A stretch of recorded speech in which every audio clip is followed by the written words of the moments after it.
everybody, and welcome to another episode of Pets Go Home! Our Kids on Bikes hack? It's a game that's basically homeward bound.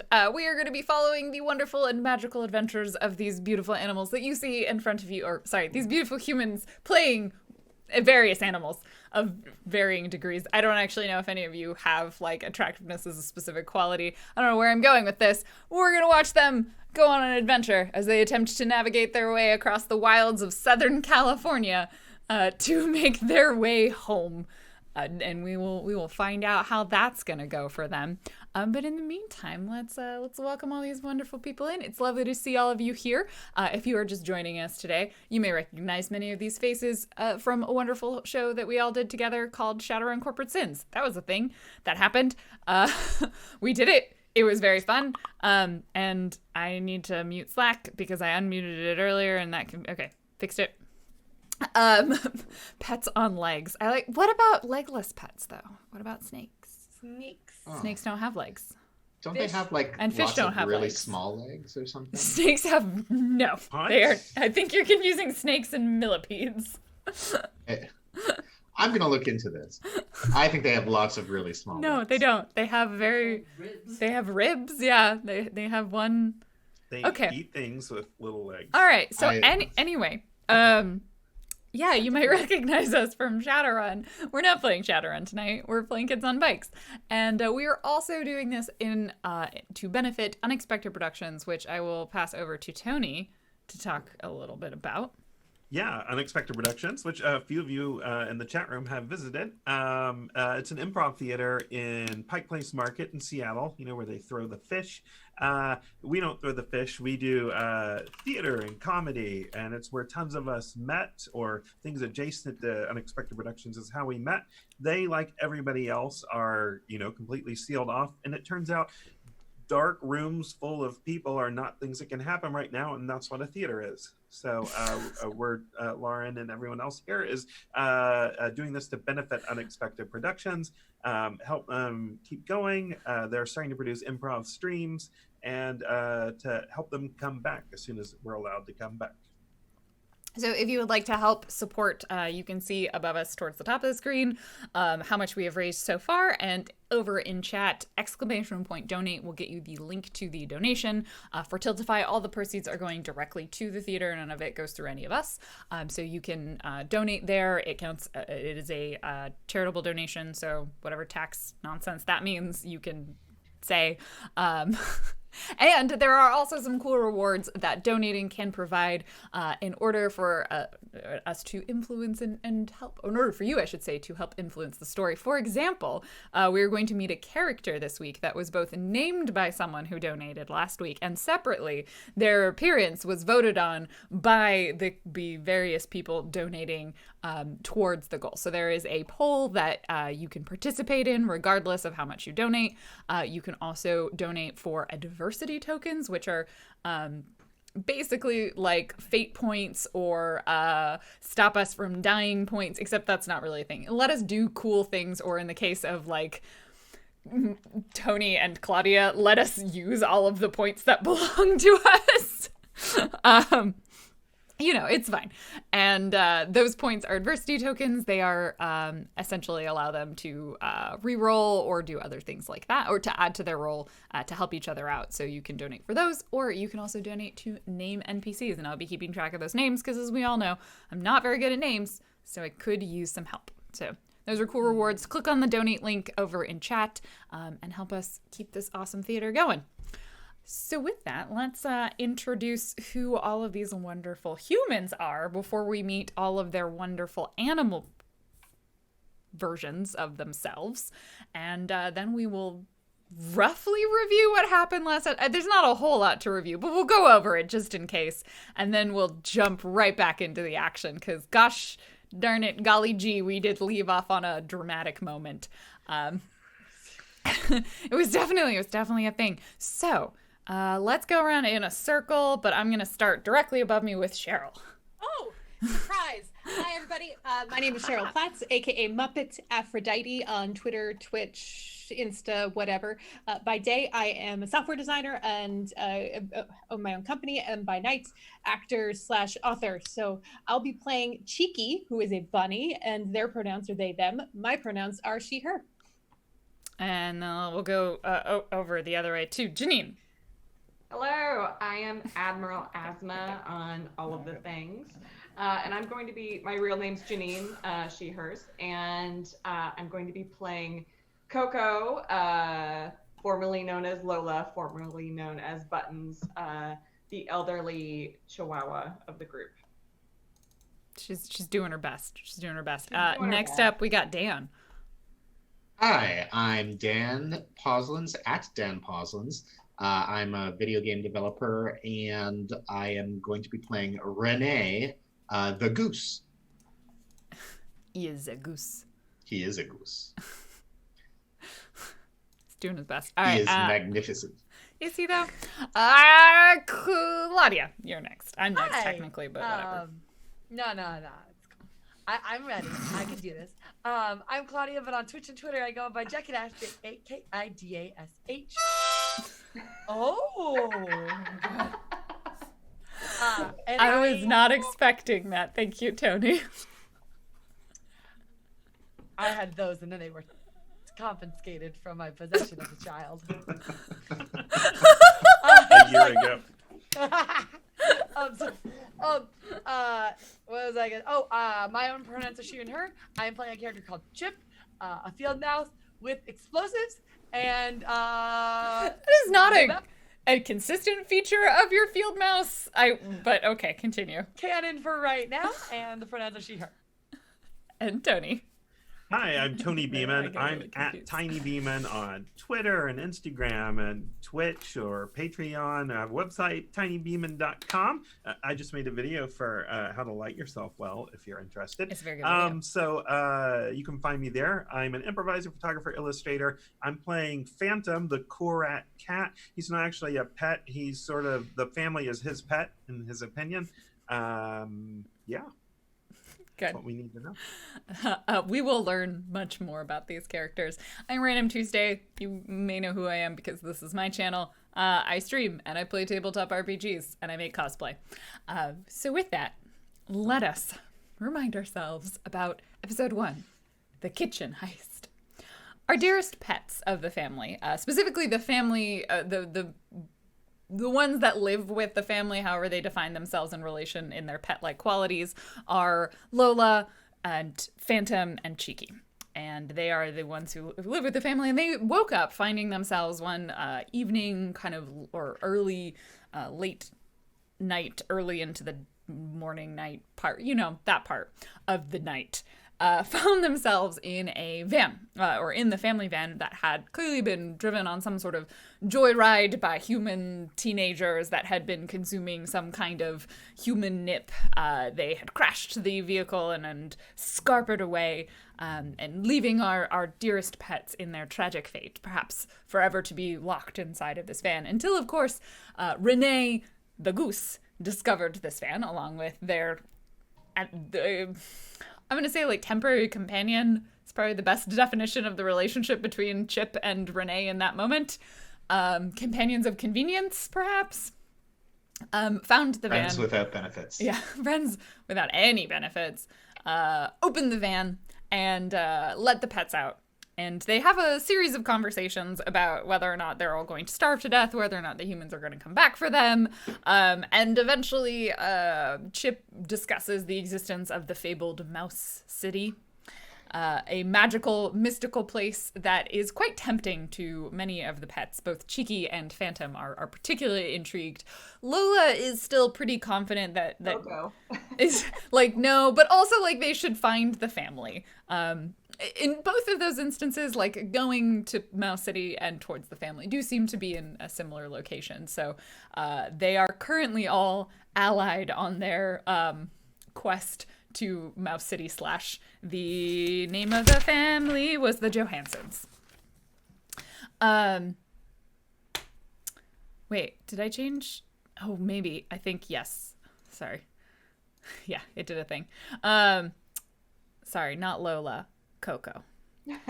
It defaulted to, so Streamlabs OBS likes to do this thing where it saves your overlay in the cloud, which is really helpful sometimes, but not when you change the file that you want to use, and then it defaults to an old file. So Coco. He's pretty much a butt lately, so I understand. Coco is still on the quest of find the family. And they venture out. They leave the van. They realize that they're going to starve to death. Phantom being the they in this situation, that they have clearly not eaten in at least an hour, and they're going to starve to death. And they come across a farmhouse, a winery farmhouse. Let's be very specific. This is a fancy farmhouse in Southern California, and they begin the heist. They break into the farmhouse. Things go chaotically. An umbrella is stolen. Some bread is stolen. At least one craft single of cheese and some sausage is stolen, or like salami. And it's all kind of a mess.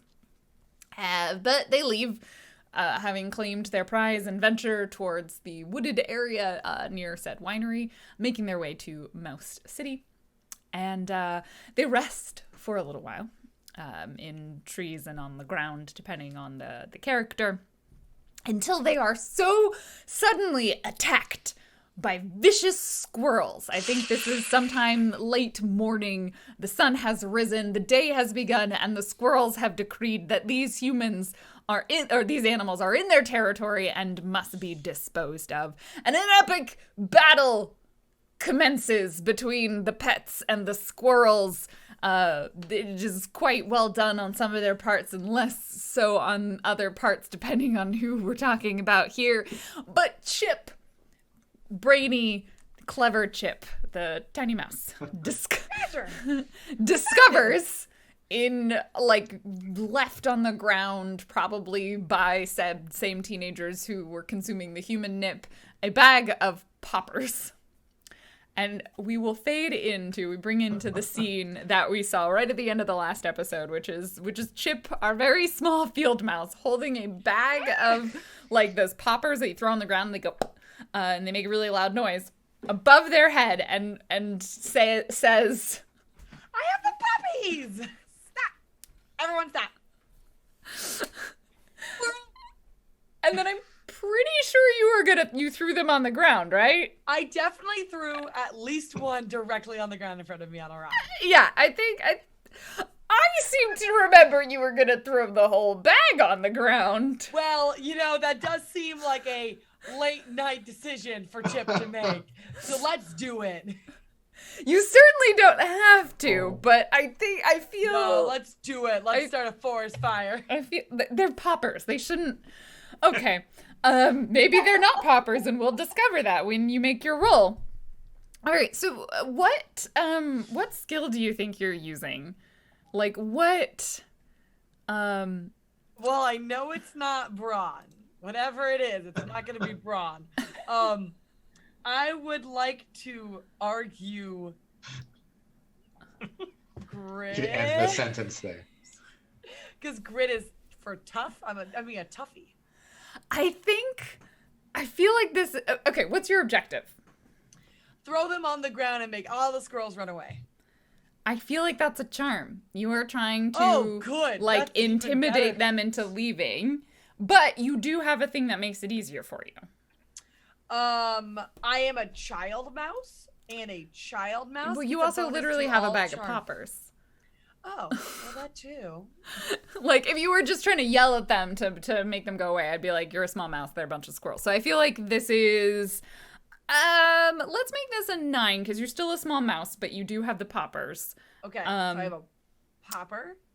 I would also say you could, like, the alternative might be brains if you wanted to try and, like, be strategic about the way you were throwing the poppers. If that makes sense. Like, yeah. It's about, like, you're trying to, like, throw them in specific places or in a certain way that, like, is the most intimidating. But otherwise, I feel like you're just throwing the poppers. Why don't I go with charm? Okay. As much as I would love that D20 for brains, I don't think this is a brain thought. I think finding them was the light bulb galaxy brain, and now it's just all chaos. Okay. All right. Then go for charm. It's a 9. Okay, I get +1 because I'm a child. You are a child. You are extra charming. Okay. All right. This is gonna go great. 9. Exactly a 9. Exactly 9. Very nice. All right. So this is not like an epic success, but describe to me what happens when you throw these poppers on the ground, and how is that going to terrify the squirrels? And then we'll see how everyone else responds to it. So, as described, Chip takes the entire bag of puppies and just chucks it onto a rock and says, "The great mouse will protect me." And then the whole, I like the thought that one pop makes them all go off. So it's pop, pop, pop, pop, pop, pop. Yeah, it's like, one hits the ground and then they just scatter everywhere. And there's maybe like a dozen of them still in the bag. And you are surrounded by popping poppers making incredibly loud noises. I definitely immediately just reaction, just leap backwards with him. Yeah. So like, speaking of someone who didn't really grow up with poppers as being a thing in their life, what at a goose scale, at a scale from 1 to nuclear blast, what is this? What is the intensity of what just happened? They're more loud than they like. Yeah, there's no. Oh yeah, go ahead. Okay, they're literally how they're made is they're tissue paper with gunpowder in them, or a firework, and so they have to have they have to hit together on a surface, and that's how they explode. And they're just a little it's a light pop to children, but to those with sensitive ears and a lack of understanding of magic, it might be very scary. And if you get one thrown at you as a child, it hurts. Yeah, they're not really an explosion. It's more like a loud popping noise. But if 12 of them went off at once, it'd probably be pretty startling at the very least. One of those things, Dan, that it's still allowed because there's enough nostalgia around it. But if it was a new product that was introduced today, there's no way. They were actually safer. They were considered safer because they weren't they didn't. Yeah, they're not. Finger, right? They don't produce a heat or anything like that. So I'm gonna say my reaction is, as Renee, is just whip my neck back and forth around and go. Just make extreme honking noises. Yeah. I mean, honestly, that helps. That's my way of saying I'm very startled by this. I feel like that helps with the squirrels. The squirrels are going to I think they all startle in that moment. I feel like the honking, waving of the goose, the leaping of the bunny, also all of this compounds in the situation, and they're they're too powerful for us. They've got explosives. I do think I have to make my neurotic check for my cat. Okay. Explosion, and I rolled a 4, which means I have to leap toward the nearest high platform, whether or not I can actually reach it. You also in a tree? And I am in a tree. Cool. So. I also would like to point out that Tony has created his own table that he has to roll on for being a neurotic cat. This is not a thing that exists in the system of kids on bikes. But it should. but it should. So I think I try to leap for a branch, which probably is too far for me to reach. Do you want to make this a roll to see how successful it is? Yeah, make it difficult though. Oh, okay. Well, let me tell you. You can look at the difficulty. Do you want to just pick how hard is this branch? Be the GM in this moment, Tony. The hardest it can be is a 20. I feel like most cats leap for D15 branches. A task where success is impressive but completely expected for those skilled at it would be a 12 for a cat. So if you're saying this is a hard branch for a cat, maybe a 16. Okay. What skill is that? Flight, probably. How fast, how adept they are at evading their problems. All right, D12. Oh, cool. Rolled a 2. Yeah. So tell me what happens when you leap to this branch from a tree to a higher branch in the tree and then fail. The Popskull Phantom leaps full speed, claws out, clearly intending to make it. He doesn't even make it halfway before he sails down to the ground, probably to where the squirrel he impaled earlier landed. He lands on his feet for sure, because he's a cat, but not gracefully. There's this awkward like spin flip multiple times in the air before you land, and there's like bits of pine needles and things stuck in your fur as you kind of slipped through a bunch of different branches on your way down. Your ears are probably ringing a little bit. You may have bumped your noggin slightly, and the squirrels are all backing away. Coco. Cat leap fail videos to share. Sail plays in the background. Sail. Dunk.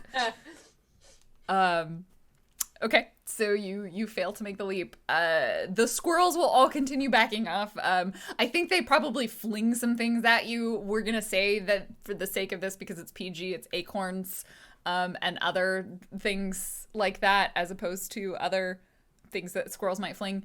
As they begin to retreat, they're like, retreat, we must regroup and then we'll fight back another day. They like shake their little paws at you as they begin to retreat away. And in the moment, the chaos, the sound, the loud noises, I imagine Chip is still standing there with like the empty, like the hands above their head. No, it's the down. It's the down. Do they drag off the one I tried to disembowel? No, they leave. They like maybe one of the squirrels tries to pick him up, and the other one's like, "No, leave our fallen comrade behind. We'll get you and your little dog too," they say as they run quickly. Girls have no honor. They don't. Yeah, I think Coco like goes over to investigate the squirrel body. Oh, did you want some of this? No. All right. Just checking it out. What the foie gras just happened? What? Squirrels happened. Squirrels are terrible, and they're trying to take over the world, and we have to stop them because clearly they have no morals or standards or anything. They're bad for everything. They are not like this at the pond. Then there was some sort of I completely expected it. You all seem startled by the weather sounds. Chip, are you in the military? How did you do are that? great. And like Chip is just screaming. Oh yeah, because you were they're deafened by the noise of a bunch of poppers going off around you. Are all the mice in Mouse City wizards like you? What? I Oh, said. Mouse, you did this? Puppies are great. See, if you throw, I'm not gonna yell for emphasis of my throat and also the microphone. They're great if you just, all you gotta do is throw them, and then they make loud noises and they scare away dumb things. Thankfully, we're all very smart. Well, maybe we ought to get going before they come back, because I don't know if you kept any poppies. But No. they will be back. They're jerks. They are. Indeed, I had no idea it would be so dangerous out here. I eat the squirrel's one ear of the squirrel, and I leave the rest of the body. Just the ear? Why all of the parts of the squirrel? Because I'm a cat. There's only one part of each animal that's good, and it's always different. Also, picky is one of my flaws. You nibble on it a little bit. Is there a body of water nearby?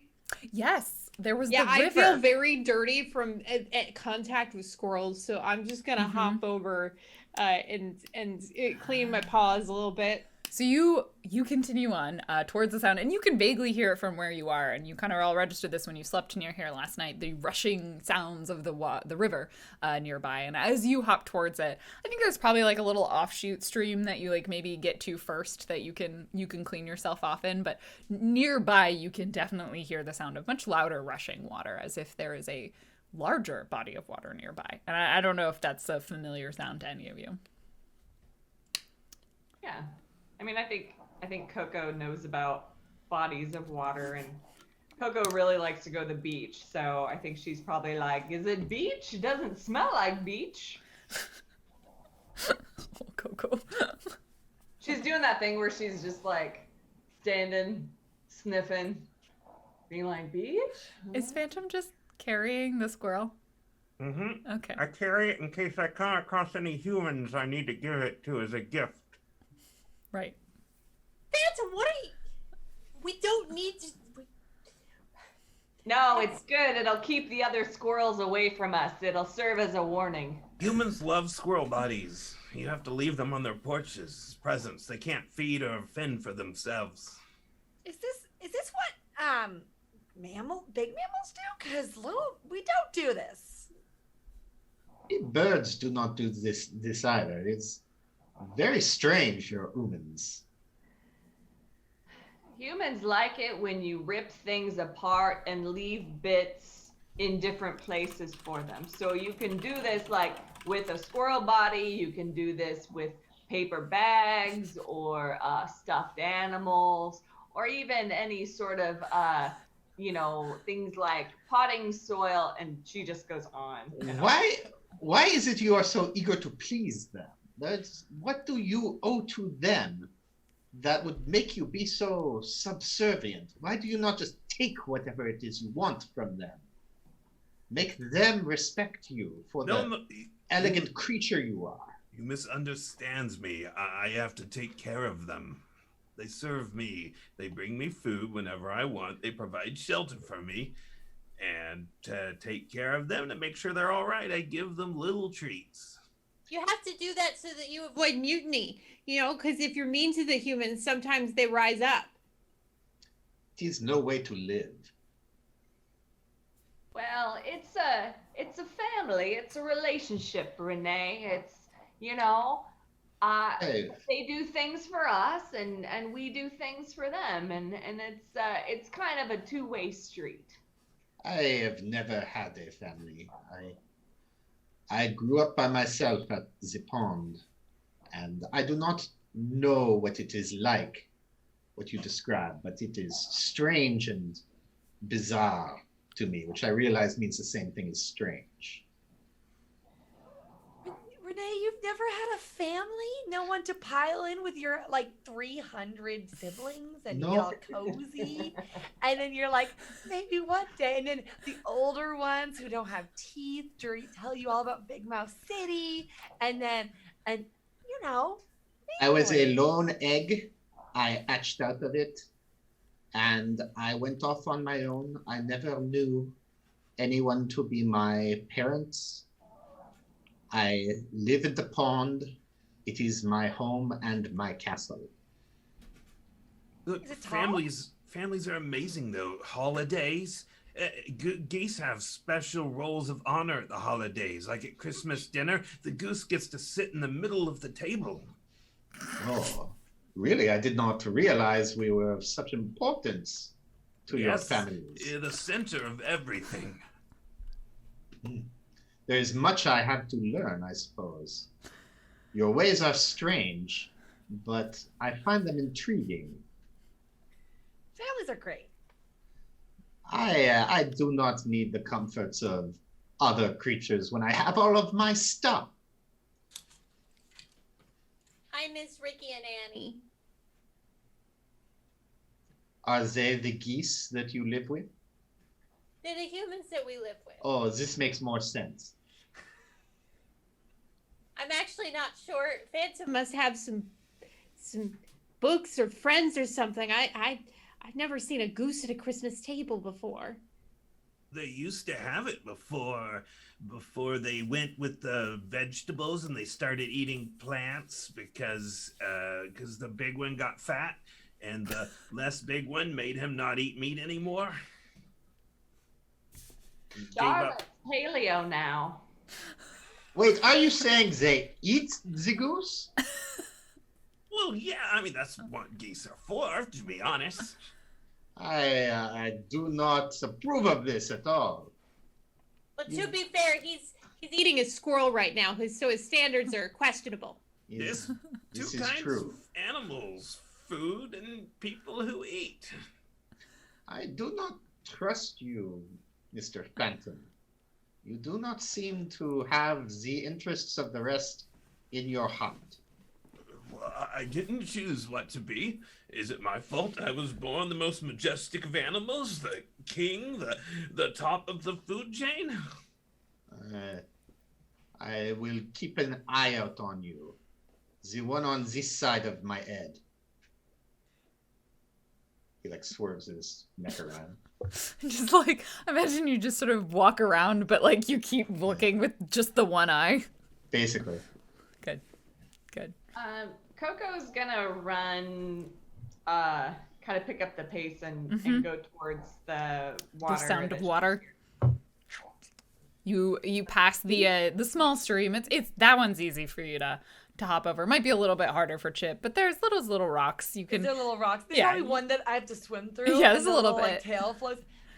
And you see ahead of you, like there's clearly a break in the trees as the sound of water gets louder, and you sort of emerge out of the tree line, and there's a little bit of like a steep drop into what is a large river.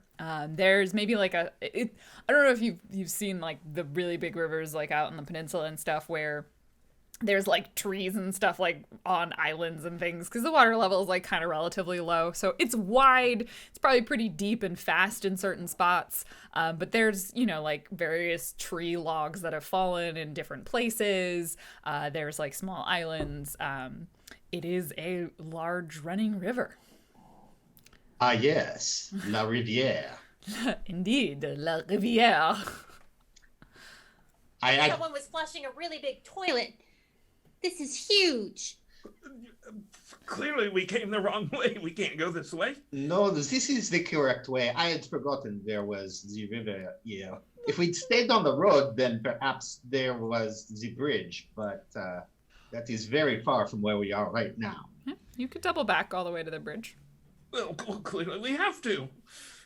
I'm kind of for the first time with this cat. Unless I can ride on someone's back. You may choose to ride on my back if you so I desire. feel like there's like a word puzzle about like a cat and a goose and a mouse all trying to cross the river, but the mouse can't go. Can't be left with a cat. Yeah. In this puzzle, does the cat let all the other creatures be stupid enough to go into the water where they probably drown and it smartly stays on the side that it started on? You seem unnerved by the river. It's water. It is delightful. What? You do not normally swim, I take it. Swim? You mean try not to drown? You will be in a very difficult situation if you do not choose to cross this river. It will take us very long to go back to the bridge.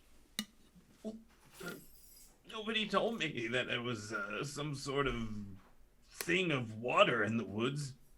It is the woods. There is everything here. It's very convenient. GP, are you able to swim? Did it in the bathtub. When Annie was younger, we would have and I got to the house, there would be bubbles.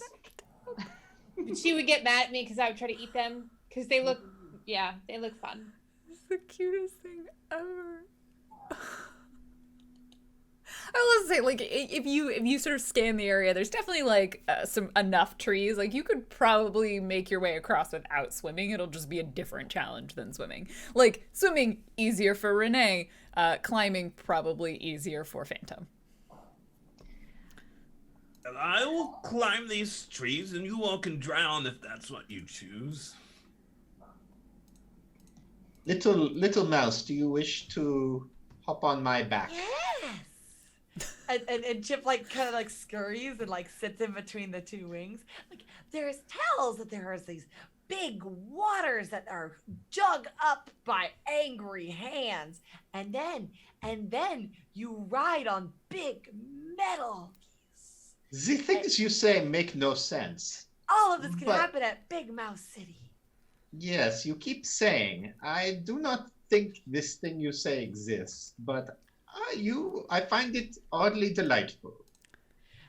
Anything can happen at Big Mouse City. There's a song that sounds very real.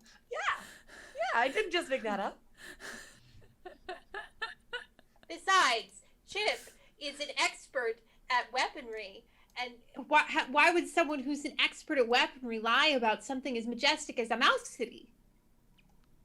I cannot think of a single reason. Exactly. But it Little is- bunny just to mouse high five. It is still insane. Oh, yeah, but humans, weird. I do not know many of these humans. They put Right. their food in a box instead of just eating it all. Yes, it is bizarre. Do you feel comfortable swimming across, Coco? Well, I think I'm going to try to make my way by tree stump because I think the water's too deep. Very well then.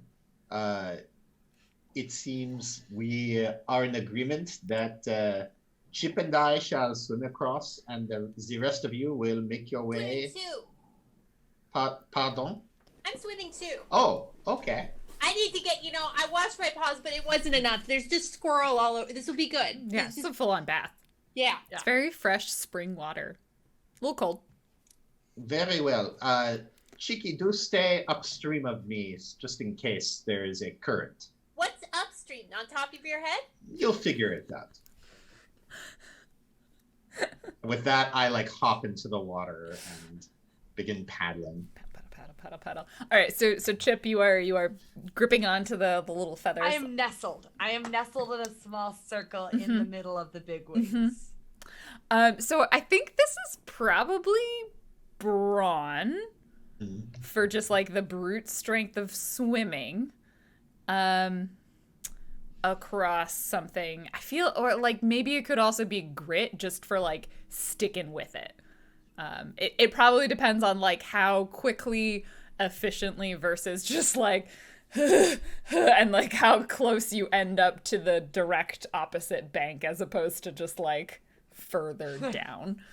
Well, here's the thing. I am crossing, and brawn is my d20, so I should probably take it. But I am being, I don't want to say showboaty per se, but I'm sort of being a little leisurely with it and just keeping an eye out on the others as I go. Okay. I think we'll say for anyone who's just trying to brawn brute force, swim directly to the opposite bank, let's make this a task where I think success is impressive, but expected for those skilled at it. So let's make it on an 11. We'll kind of split that one. Here. If it's try grit. grit, what's your grill dice? Grit dice. It's a D8. D8. Okay. I think it's probably still an 11, but which makes it very difficult. But you can get help, and we have adversity tokens. I clearly don't understand. You are a rabbit trying to swim across a river. I'm it's a bathtub. It's a really big bathtub. Yeah. Yeah. You don't know what a current is. So I did roll a 16. You rolled a 16. Nice. Okay, so with a 16, you are going to power your way across with your strength, your goosey strength. It is not difficult for you. I think if you'd failed, then I might see if the mouse can hang on, but that's fine. But I will also say that with a 16, that's better than a success. So you probably have the chance to step in and help out Cheeky after they attempt this crossing. I got a 2. Oh, no. So That's Cheeky, what happens? What happens with this 2? And we'll get everyone a Cheeky, chance to respond. So Cheeky hops in and expects there to be a bottom because like the bathtub is It was shallow, it's, like, yeah. fixed with, and it doesn't have a bottom. Oh. So Cheeky starts kicking. I start kicking my back legs up, and so you kind of see like a rotation. It's almost like a water wheel.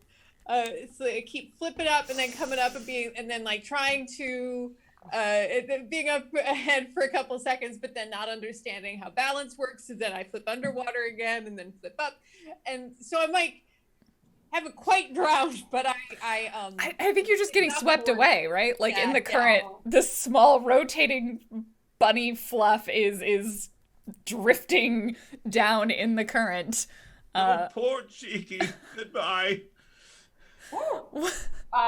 What's anyone else gonna do? Go into full like guard dog and just like fling herself after Cheeky. Oh no. Oh good. Okay. So what's your goal? What's your objective right now? To get to the bunny. Okay. To just to get to her, not even and like grab a hold of her. I assume maybe. Yeah, I'm gonna try to grab a hold of her. I've seen this in movies where the dog grabs the person that's drowning and then like swims them back to shore. Yep. Yep. And I'm like, hey, Cheeky's a lot smaller than a human being. This should be a cinch. Do we Question. think that success How in big this? is Cheeky? How big is Cheeky? Yeah. Because there are big bunnies and little bunnies. That's true. It's a medium. I'm a teenager.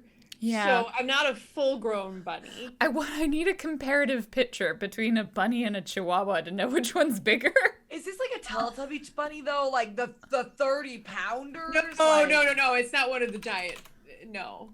Well, Coco's 8 pounds. Remind Okay. me how adversity tokens work again. Just So an adversity token you can spend. So typically in a snap decision you can't, but I've kind of ignored that rule because I think that's silly. I like that you can always spend an adversity token to help someone.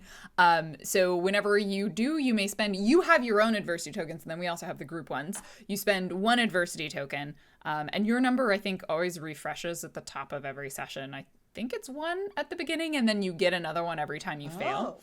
So they don't go away. So you got an adversity token from failing the check that you made, Cheryl, with Cheeky. And what, do I have 2 now? Is that how that works? yeah, so you start with 1. We'll say you start with 1, whatever, I don't care. You start with 1 and then you get 1 every time you roll a failure. And then we have the group ones that are kindly gifted to us from the internet. So you can spend 1 to add a +1 to the roll, and your character just has to be able to assist in some way narratively in the situation.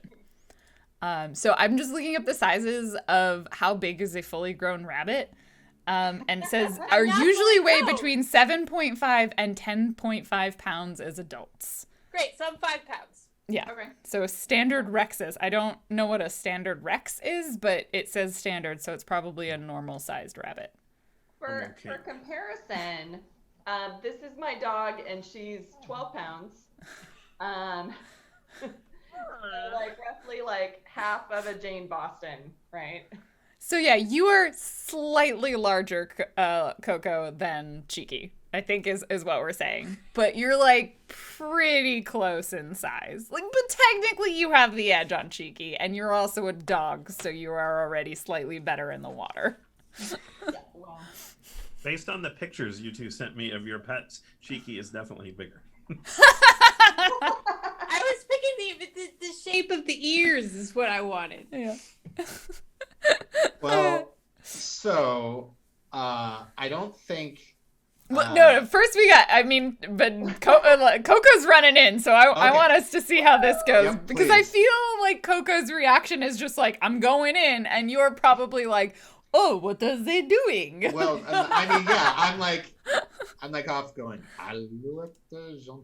like just sort of across the zigzagging across, and I'm not even going to notice anything until I hear Coco splash. So. Okay, so Coco, I feel like at this point, getting to a rabbit that is drifting down the stream, this is harder than it would be just across.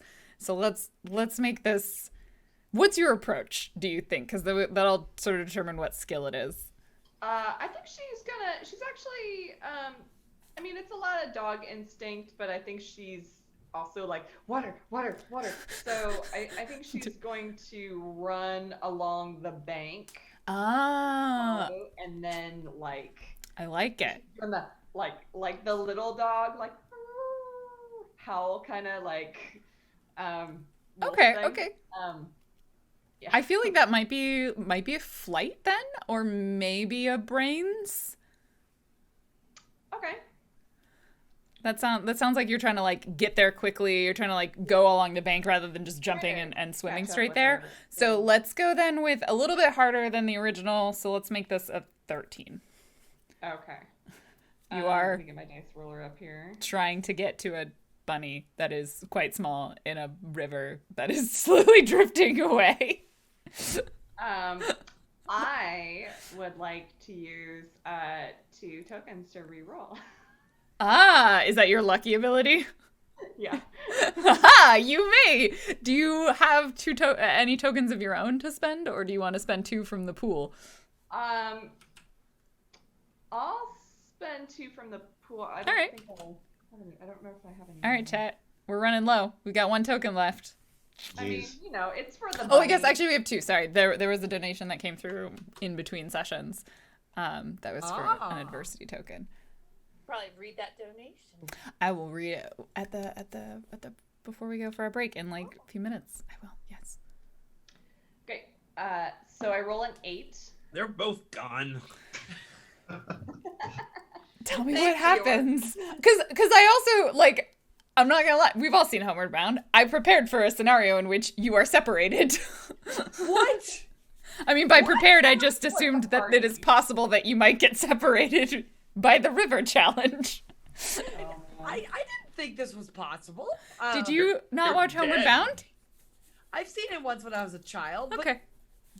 So Phantom's giving a eulogy. Coco, tell me what happened. Phantom is also by himself. Yep. That's So yeah, I think Coco like is doing the like running towards the bank, and then just like does the dog thing where she's like "Arr!" and like spread eagle goes completely front feet, left back feet to the bunny.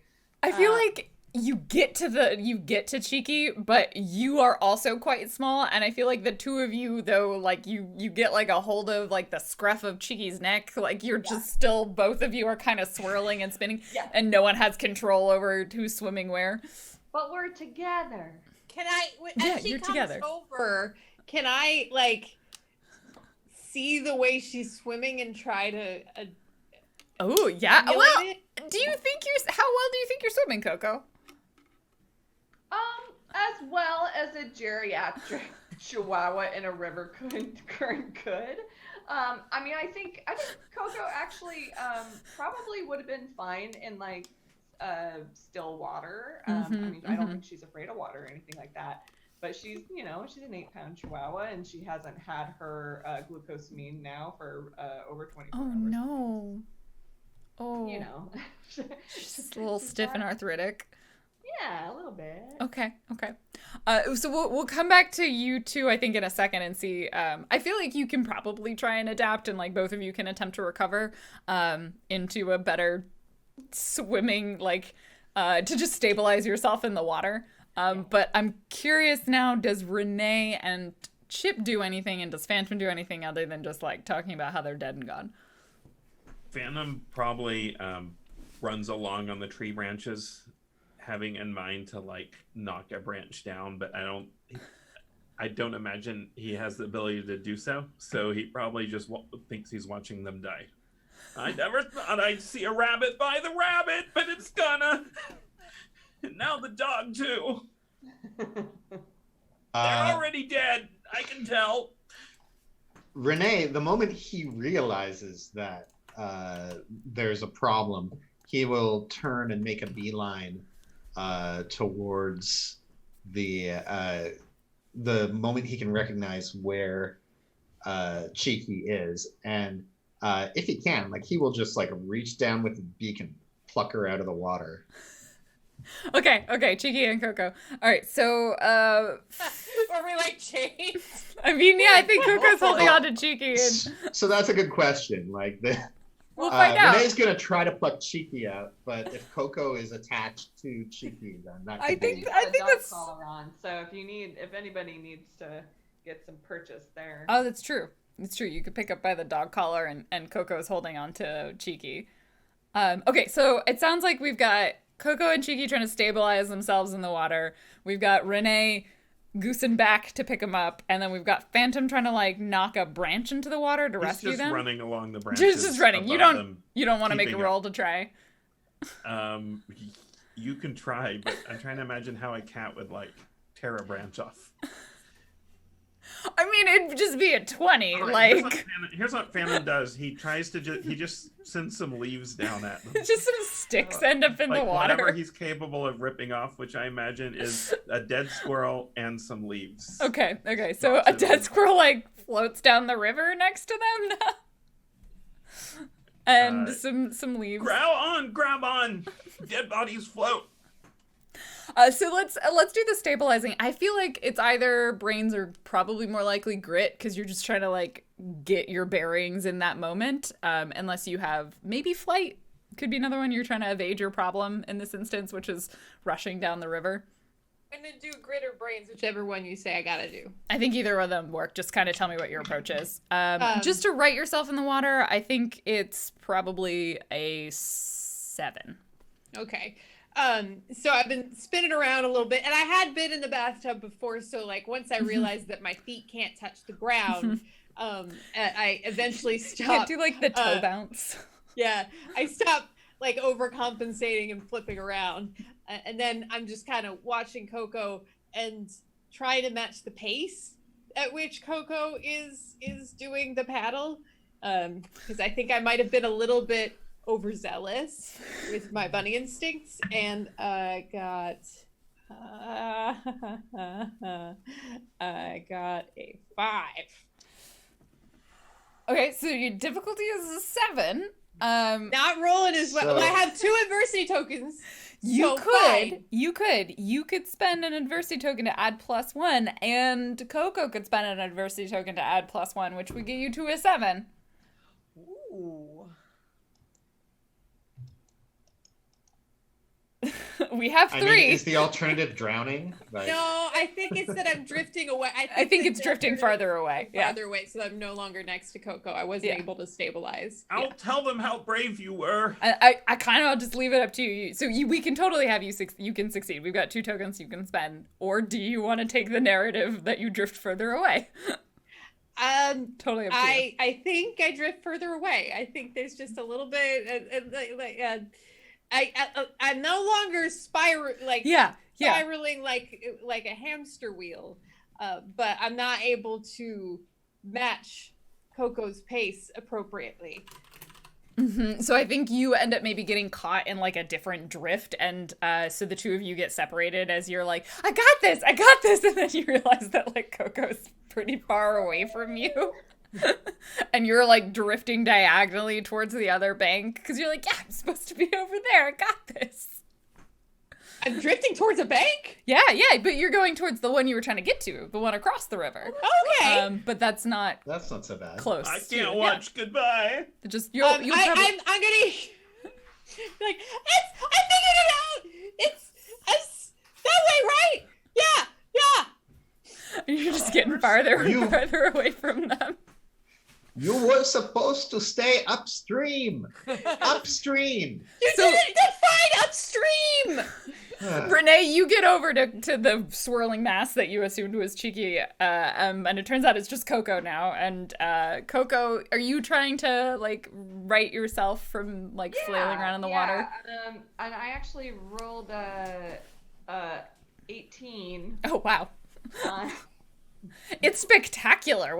How do you like My grit. I'm just like my tough life. I reflect back on the other families I've been with and how rough my life has been, and my life on the streets, my life in the kill shelter, and all these things. And I'm just like, I just dog paddle. just so slow. Plod. but still Plod. does it.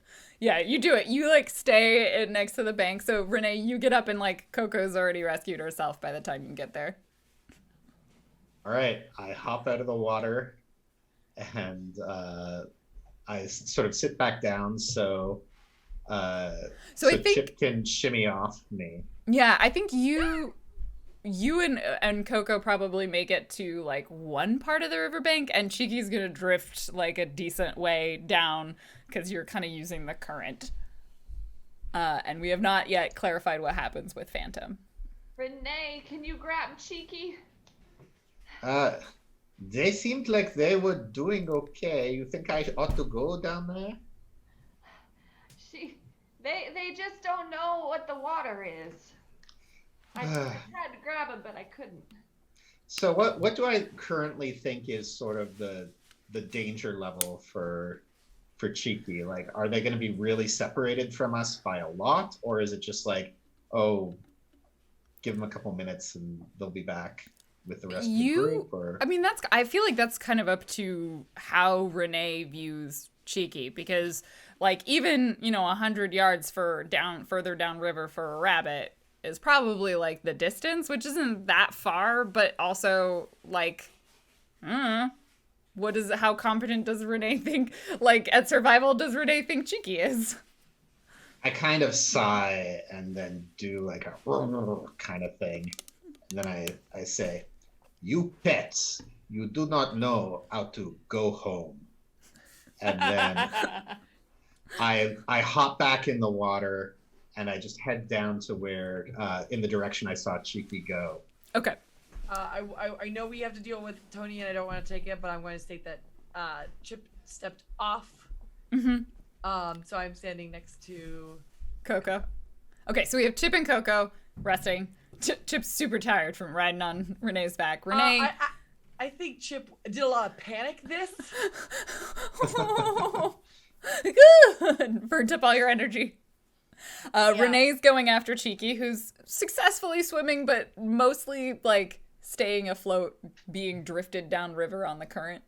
And Phantom, you are still across the riverbank. You have not joined your fellow. I followed until they split up, and then I didn't want to watch them die, so I'm mewling loudly and refusing to look at them die.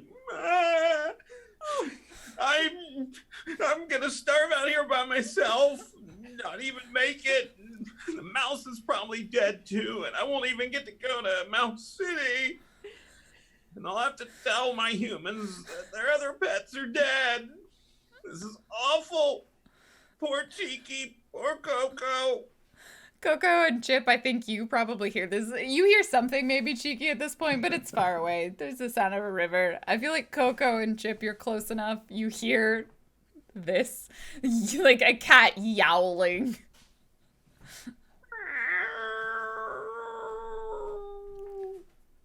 Phantom, we're down here. Ah, a ghost. Why have you come to haunt me? You're like yelling across the river. I'm going to haunt you until you stop desecrating the bodies of dead animals. Wait, are you all on the other side? Just hands, like just. And Mouse, did you wizard them across the water? No, not this time. I don't know. Fine, I'll be right there. I don't care. I'm glad you're alive. I mean, it's good for me, of course.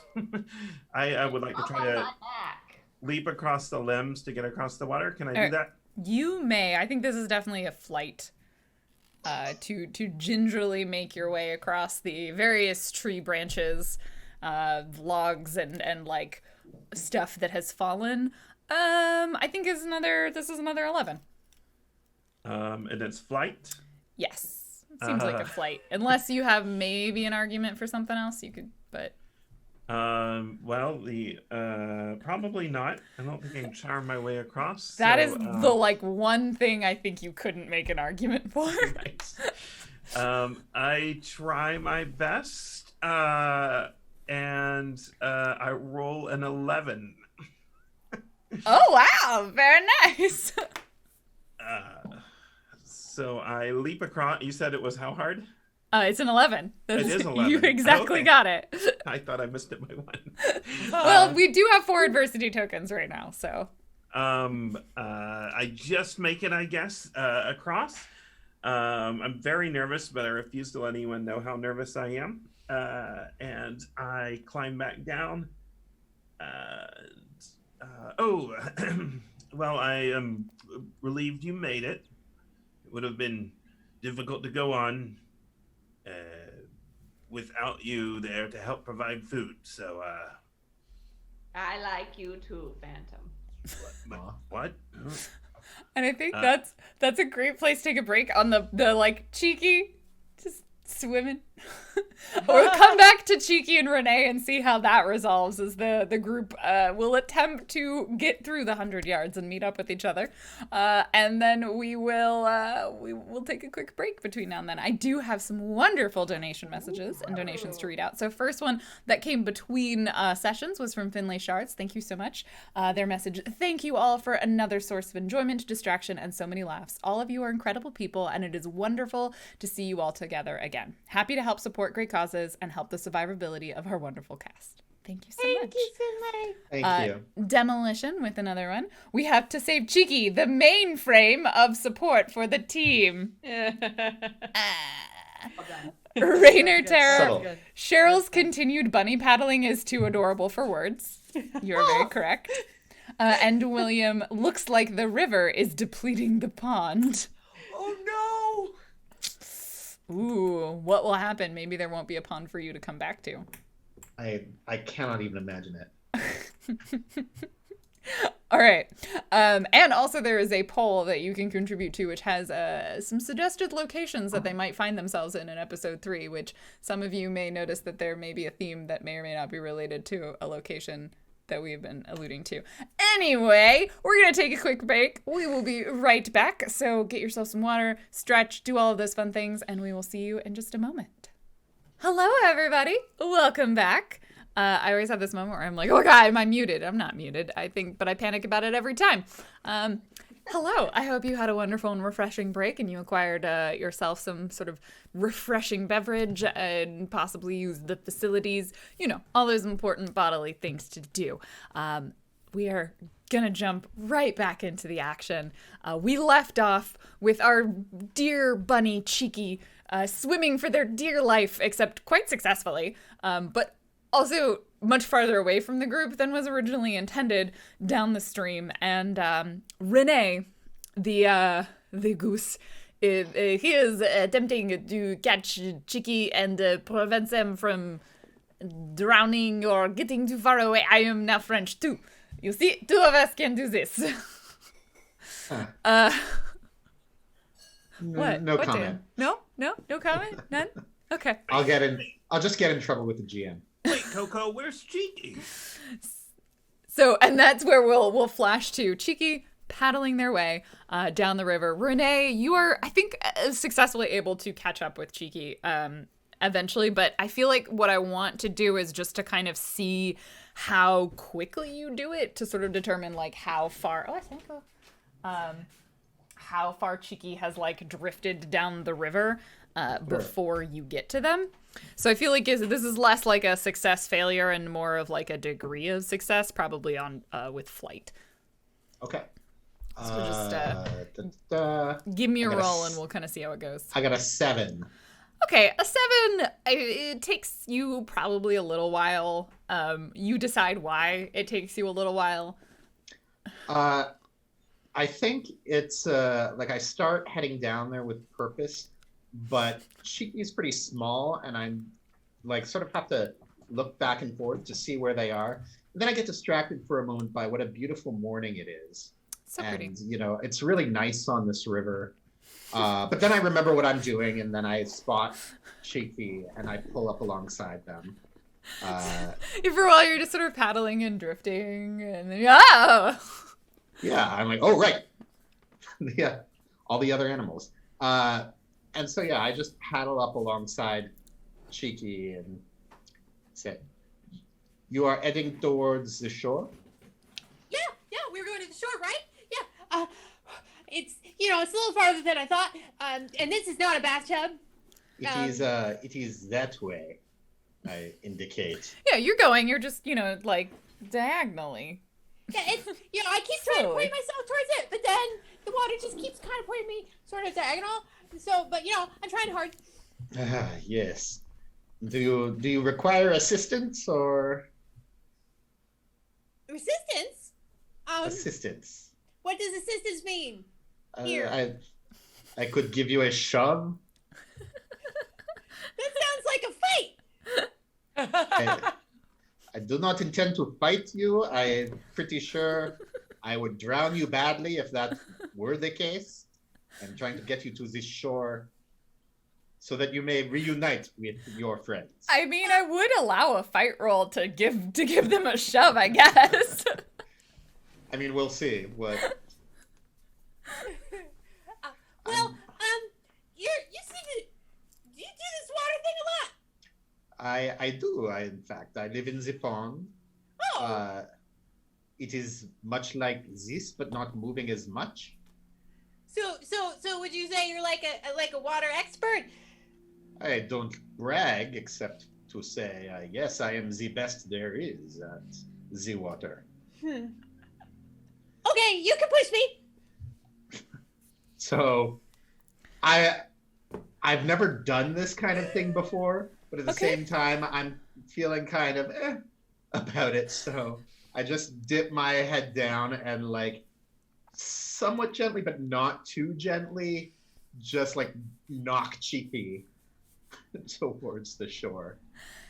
Yeah, I mean, like, technically it could probably be brawn, but it also does feel like there's a certain amount of precision to it that is not just like brute strength push. Basically, I'll take either, but the consequences will probably be dependent on like the one that you do. Well, I'm not very good at fighting, but I kind of feel like this isn't a brawn thing, so let's find out. I got a 3. Didn't even set the difficulty, but it probably wasn't gonna be 3. So yeah, between the two of you, just you get Wait, to tell me. am I rolling something? No, I think you're being pushed. Unless you actually, were like maybe you should opposing pull the against push. because it just occurred to me that I'm probably gonna knock you onto your back. Is he pushing like so? Are you? Is your beak coming underneath my feet? I'm like just trying to nudge your body over with a part of your body. I think my head. I do. So I would like to roll to try and like bounce off his head. Yeah, I do kind of like the idea that like he comes to like hit your feet, and then I don't know, you're a bunny, so like your feet just like jackrabbit like twitch, and you just like kick him in the face. I think that's a good. All right, go ahead and roll your fight. Yeah, let's do it, and then launch yourself at the shore. Because I feel like I love it. Well, I got an 8, but I have adversity tokens, so I'll give myself a 9. Yeah, I was gonna say it's probably a 9 because it's a task where it's certain if you're skilled at it, but not for those who aren't. So, yeah, you will spend an adversity token. You can spend yours, or we have 4 in the pool. I'll spend mine. Okay, you spend yours. So we still have the 4 that can be used. And tell me how this whole situation resolves itself, because you'll make it to the shore, Cheeky. So Cheeky's isn't like overly aside from squirrels is not overly pessimistic about things, and so he said he was an expert, so Cheeky's just kind of like, all right, I'm sure this will be fine. And like you said, the once there's an object underneath Cheeky, the feet are going, still waters run deep, and the feet are going even faster than my little paws, and it just feels right, like the foot hits the beak and it's like bing, and it just it's not super high above the water. Yeah, like it's a little... stuff, and it makes a huge splash because it's just like like my front paws kind of drag through the water as I launch towards. And I think I do kind of do like a rolling like captain's tumble thing when I get so I just kind of like I'm all flopped over the ground, but it is so goose head, swimming bunny, bonk, Yeah. And I think when that happens, You get I kicked in the honk face. into the water. I honk into the water and I inhale a bunch of water. Oh. And then I like instantly go up and I'm sputtering and like sounds like Donald Duck, like just make like noises, shaking my head around. You are a water expert. Thank you. Yes. You are shamed.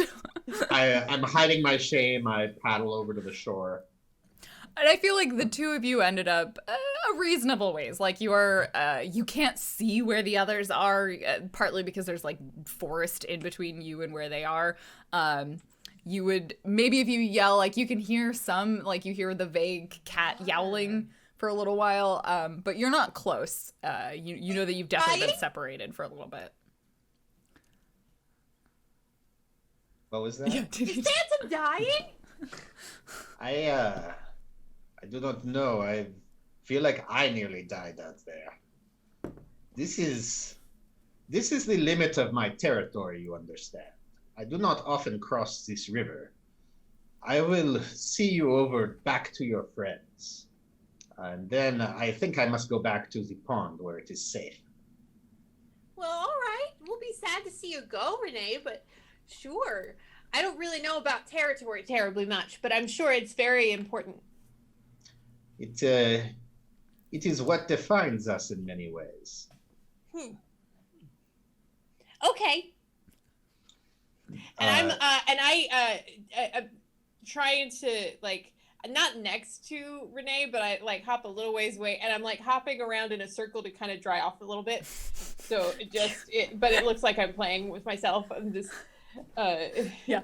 This feels good. I don't smell squirrel at all anymore. That was a good bath. Bad bathtub though. Let's go. The world you live in is so strange. I want to know more of it. Sure, what do you want to know? You say a bathtub, and I do Well, not.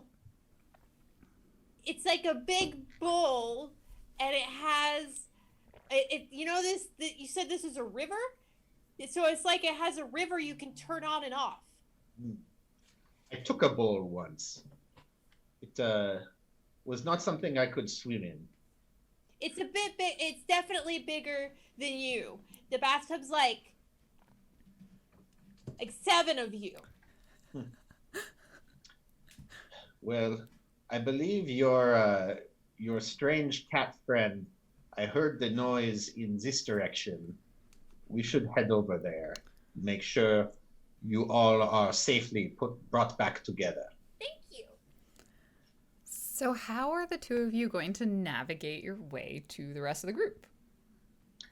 So, I don't know if Cheeky is probably going to be taking the lead, I would guess, but my instinct is just to, like, I think I have a fairly good sense of direction of, here's the direction I came down the stream.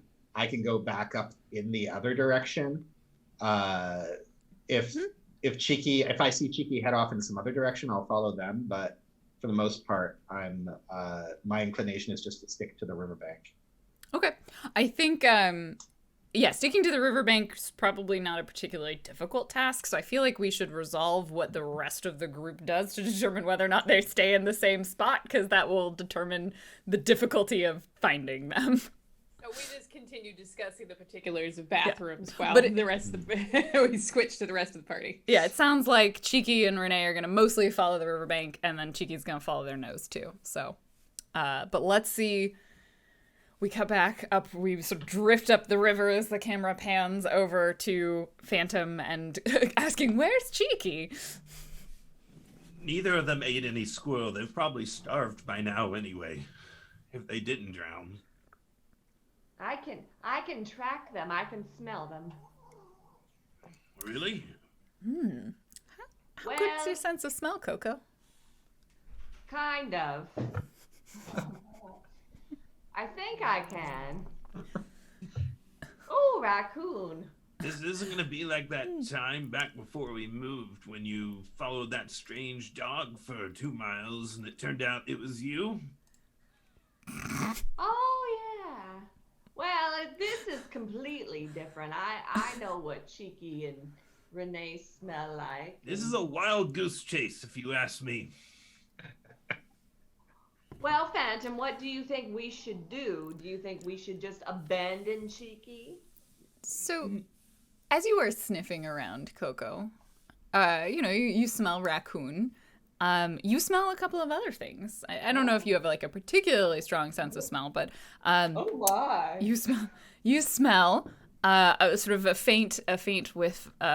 Probably right when Phantom's talking about like that time you followed this other dog. Like you are very confident you smell dog. Like you smell a dog, and then maybe Phantom, like you smell the sort of the scent of like meat of some kind, like food, but it reminds you of like human food. And it's coming from like ways back from the river. Phantom, do you smell that? It's like I'm getting like a combination of dog and Food? some sort of meat. Oh, let it be a hot dog. Well, I almost can hear the dog. It's making some kind of snorting noise. It's probably my stomach. So hungry. On one hand, we probably should make sure they're dead. On the other hand, food. But yet, on another hand, dogs are terrible. I mean, present company accepted. And that's 3 hands, and I don't know how to make up my mind. There are a lot of dogs who are jerks, but maybe if it's a friendly dog, maybe it could help us. What say you, Mouse Wizard? I think at this point Chip looks up and is like chewing on a dandelion, like it just found one, and so its nose is all covered in pollen. Just imagine you're trying to stuff the fluffy part into your mouth. And then well, Big Mouse City has other creatures, so if we go to the dog, the big dog always hangs out with the mouse. So, yeah. Well, I just realized that I can't smell Cheeky or Renee because they're in water, and that's not how water works. Water's terrible. Worse than dogs. So I've lost their scent until I can pick it up again. Well, maybe the dog knows where other goose is. I don't understand your language, Mouse Wizard. I just think maybe the dog here, maybe he knows what's going on and he can help us out. That's not my experience of dogs, but sure. I mean, Coco seems pretty smart. Well, But for a dog, yes.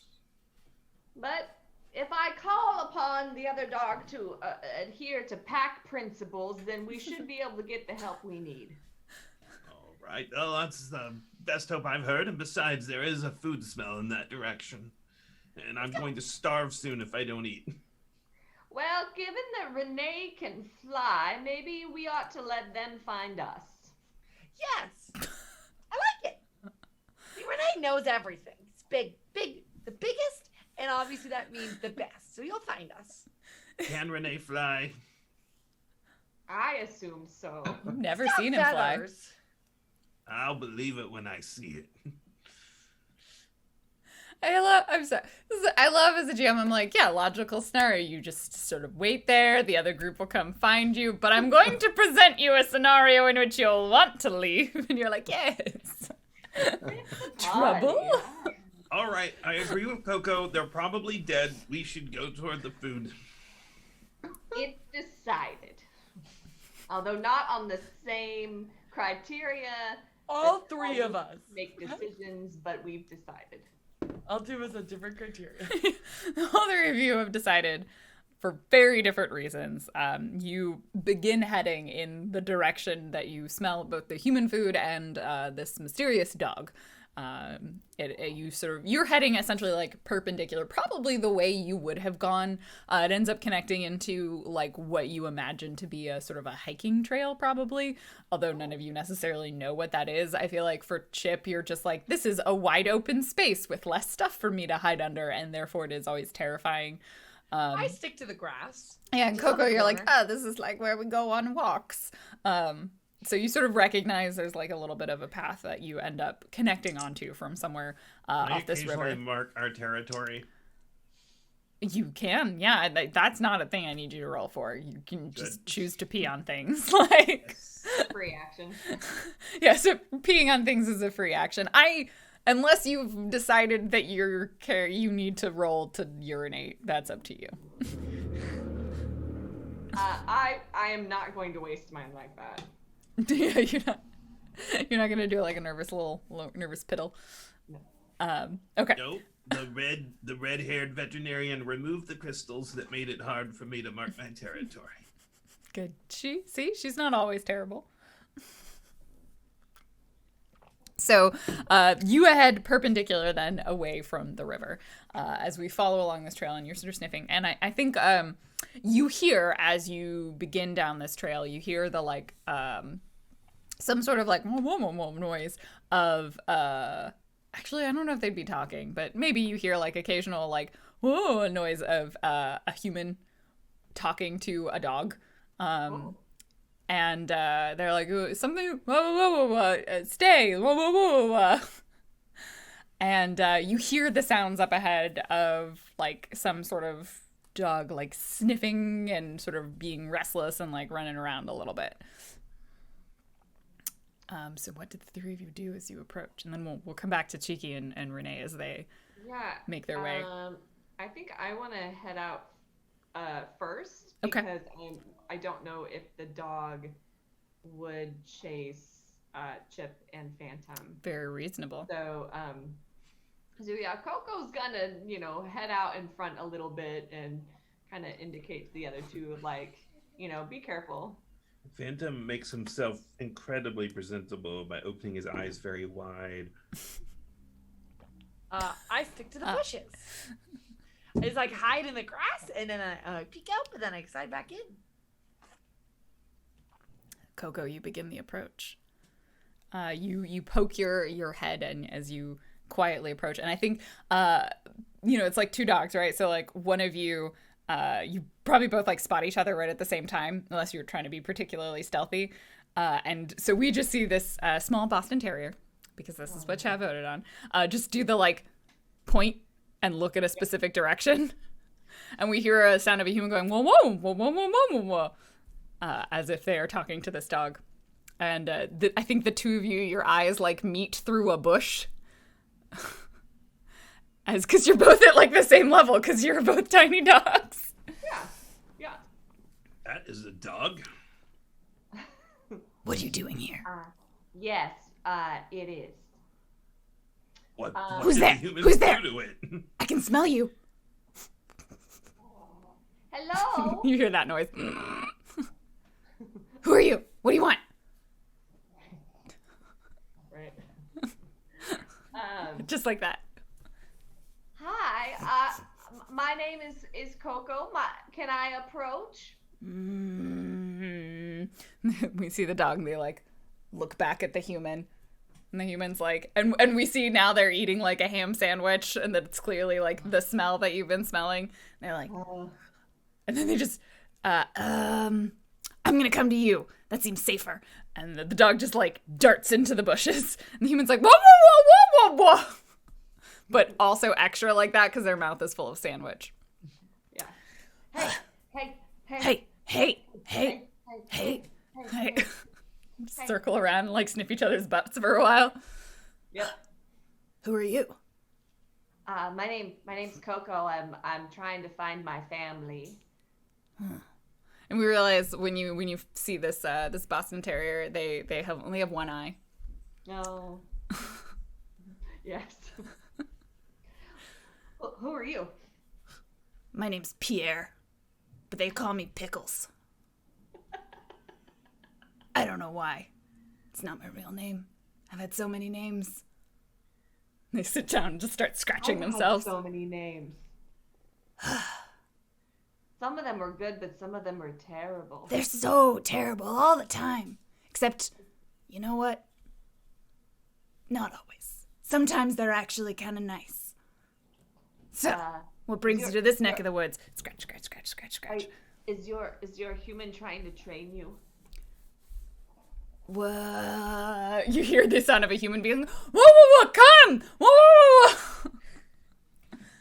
Sure, probably. I don't listen to him. I'm gonna go convince the human to cool it. I'll be back. I have a couple traveling companions. This is Wait. Oh, cat! Cat! Bark, bark, bark, bark, bark! Hey, Coolidge! All right, you're Bark, barely bark, a bark, dog. bark, bark, bark, bark, bark, bark, bark! You're barely a dog. Look at yourself. Jane, so wide. What happened to your nose? They're like hackles raised, just barking at you, Phantom. We hear the I'm sound gonna of like, charm it. yeah, you want to charm it? All right. Hey, Charming a dog. hey. Yep. I think Hey, buddy. 10. We'll say it's a 10. Oh. How do you charm this dog?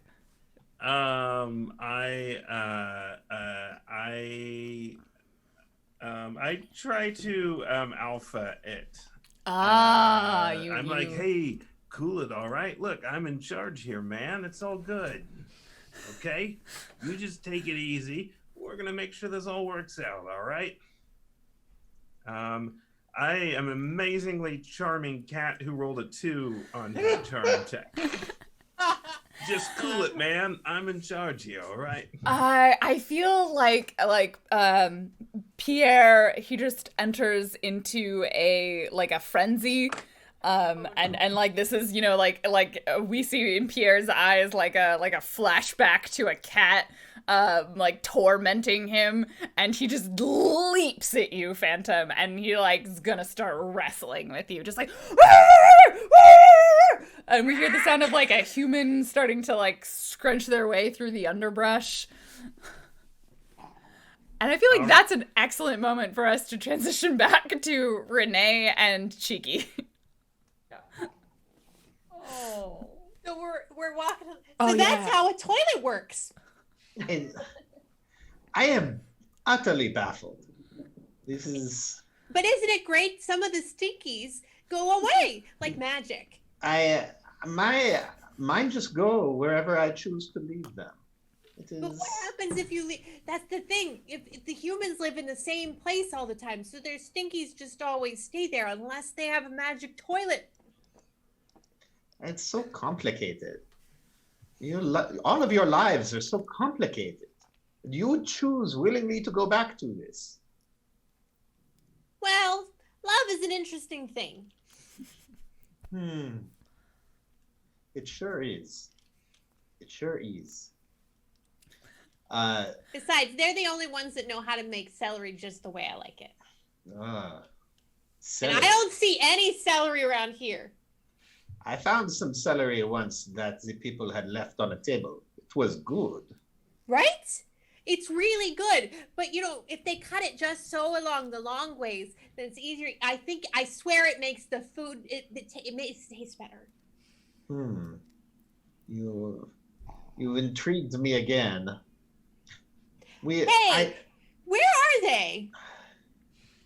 Yeah, I that's feel where like- you like show up, and at that point you're like very confident this is where they're supposed to be. And I'm like, I'm a reasonably smart bunny. I'm Yeah. looking around for signs as we get closer to, or as we progress down the riverbank, like signs of water, because at least one of them came out of the water, like wet mud stuff or any kind of, you know, I'm also a prey animal, so like looking like I can tell when things have been disturbed. Yeah, I think you arrive at the spot. You see like tussles of mud dirt from wherever Coco like tumbled out. You see the like paw prints that are kind of mushed around of probably Phantom. You sort of vaguely recognize them. You've seen them before.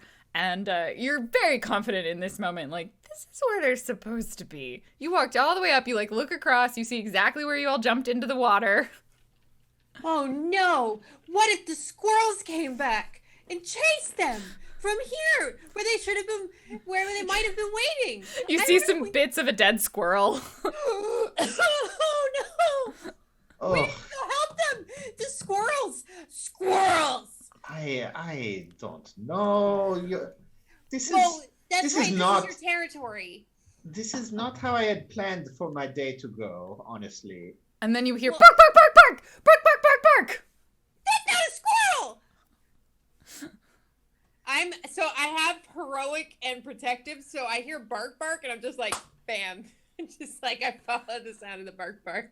I can't help it. It's what I do. You just take I off. witness Cheeky just like Like it's and there's a moment, right? Like you stand straight up, hear it, like look around and then bolt.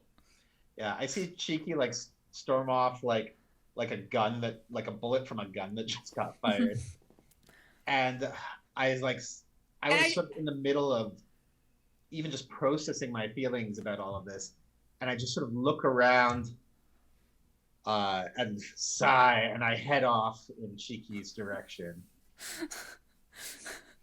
Renee is starting to learn what feelings might be. Oh, About caring for others, maybe?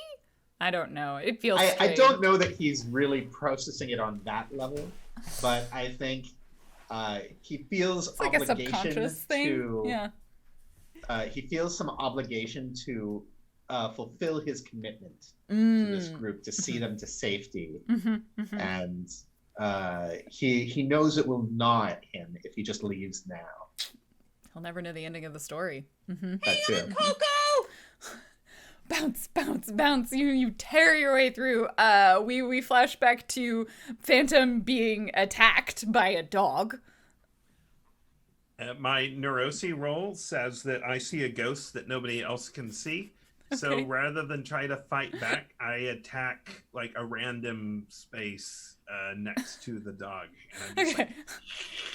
So you just start flailing. I guess then in which case you are not resisting being attacked? probably not well. Or like at not first. well? Okay, because you're Also, not really Phantom- fighting back or Phantom anything. looked at its face and it doesn't actually think it can bite him. It just like chomps down on like your leg or something like as you're doing that and you're like, oh, you definitely can't bite me. Coco and Chip, what do you two do? Chip, Coco is trying to be, like, "Ah, don't do that. Stop it, stop it, stop it, stop it, stop it. This sounds like a charm. You're trying to shout him down. Yeah. Bark, Yeah. bark, bark, bark, bark, bark. And what's Chip doing? Chip runs to the tree. They're under a bush. Yeah, I think yeah. Chip There's a just bush. wants to get like a little bit up into the bush and is hiding because this is large. Two creatures. Squirrels are Chip's size. This Mhm. thing is like 4 times Chip's size. Like Yeah, this is not safe. that's totally fair. That's totally fair. I think as you then climb up high, you see the vantage point of like you see like a human, and they're standing up, and they're like, and we see they got like a hunting cap on. Oh no! What does that mean? They're probably like a bird hunter. I mean, I could use something I will do is in this moment I will use my intuitive stat. Yeah. And I'll use my point of free, my free token I get per game, and I will Okay. use that to try to get something intuitive about Yeah. the NPC to know, can I trust this human? Well, so I feel like they are not a mouse hunter. like the mice hunter dress differently. Like the people who like deal with mice, they normally have like different uniforms, and they often come with like a van that has like a dead Point of like inquiry: is it like a camouflage hat or an orange hat? which one would be more likely to be a duck hunter / fowl hunter? Like camo hat. Camo hat. As then, point of inquiry 2: does Chip know it's a hat, or does Chip just not see the top of their head? I think I'm looking from the ground. Wait, are you No, trying to like Yeah, I just guess want to know how camouflage works on us because we're animals. Oh, like maybe we just don't see them. I don't.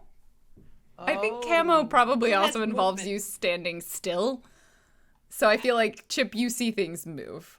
He also has a ham sandwich. It's also, like, let's be clear. Just because you're wearing camouflage doesn't mean you're actually good at being stealthing.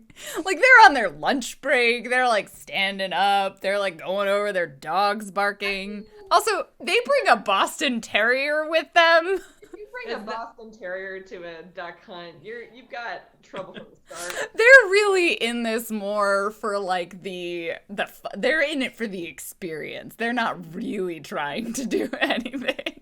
The famous saying, I believe, is "Don't bring a Boston Terrier to a duck hunt." Yeah. Very wise. Oh, as Imp says, they're probably wearing safety orange. Yeah, there we go. So they have a bright orange hat on. Okay. And, like, yeah, there we go. I think Chip goes, "Human's coming! The human!" Or I keep pulling Cheeky's accent into my voice. I'm so sorry. The human is coming. Hi. All right, so how'd your charm go? So I rolled a 10 on a d10, which Ooh. does that mean I get? You get You to do, roll it again. explodes. You get to roll again and add it. Yeah. I don't remember what I said the And difficulty I was. get a 9 after that. All right, well, with a Oh. 19, you fully succeed for sure. Yeah. So How do you talk down Pierre? I say to Pierre, Pickles, or by your true name, Pierre, halt your dog tendencies and stand down. Unclench your jaw and return to sanity, or I will be forced to desecrate the ham sandwich which is in the hand of your human. Pierre lets go of Phantom, wherever they're gripping on. I'm sorry. I don't know what came over me. Oh, it was one of your kind that took my eye. Sometimes I can't handle myself around the likes of you, cat. Well, I can't blame you for being intimidated. Sure. I Phantom was... is part of my pack. I've never eaten a dove's eye. It sounds disgusting. Oh, you're Other one of... parts, maybe. They didn't eat it. I don't know what they did with it. Toyed with it like you do. Oh, You know. Well, that makes sense. And Pierre looks over at you, Coco. You're one of those rescues, the desirable kinds, the ones that are good with children and cats. I get it. That you have yourself a loving home that you're happy in, or is there a reason you're wandering these woods lost and alone? My past is my past, dog, and I shall not explain it to you here or ever if I don't desire it.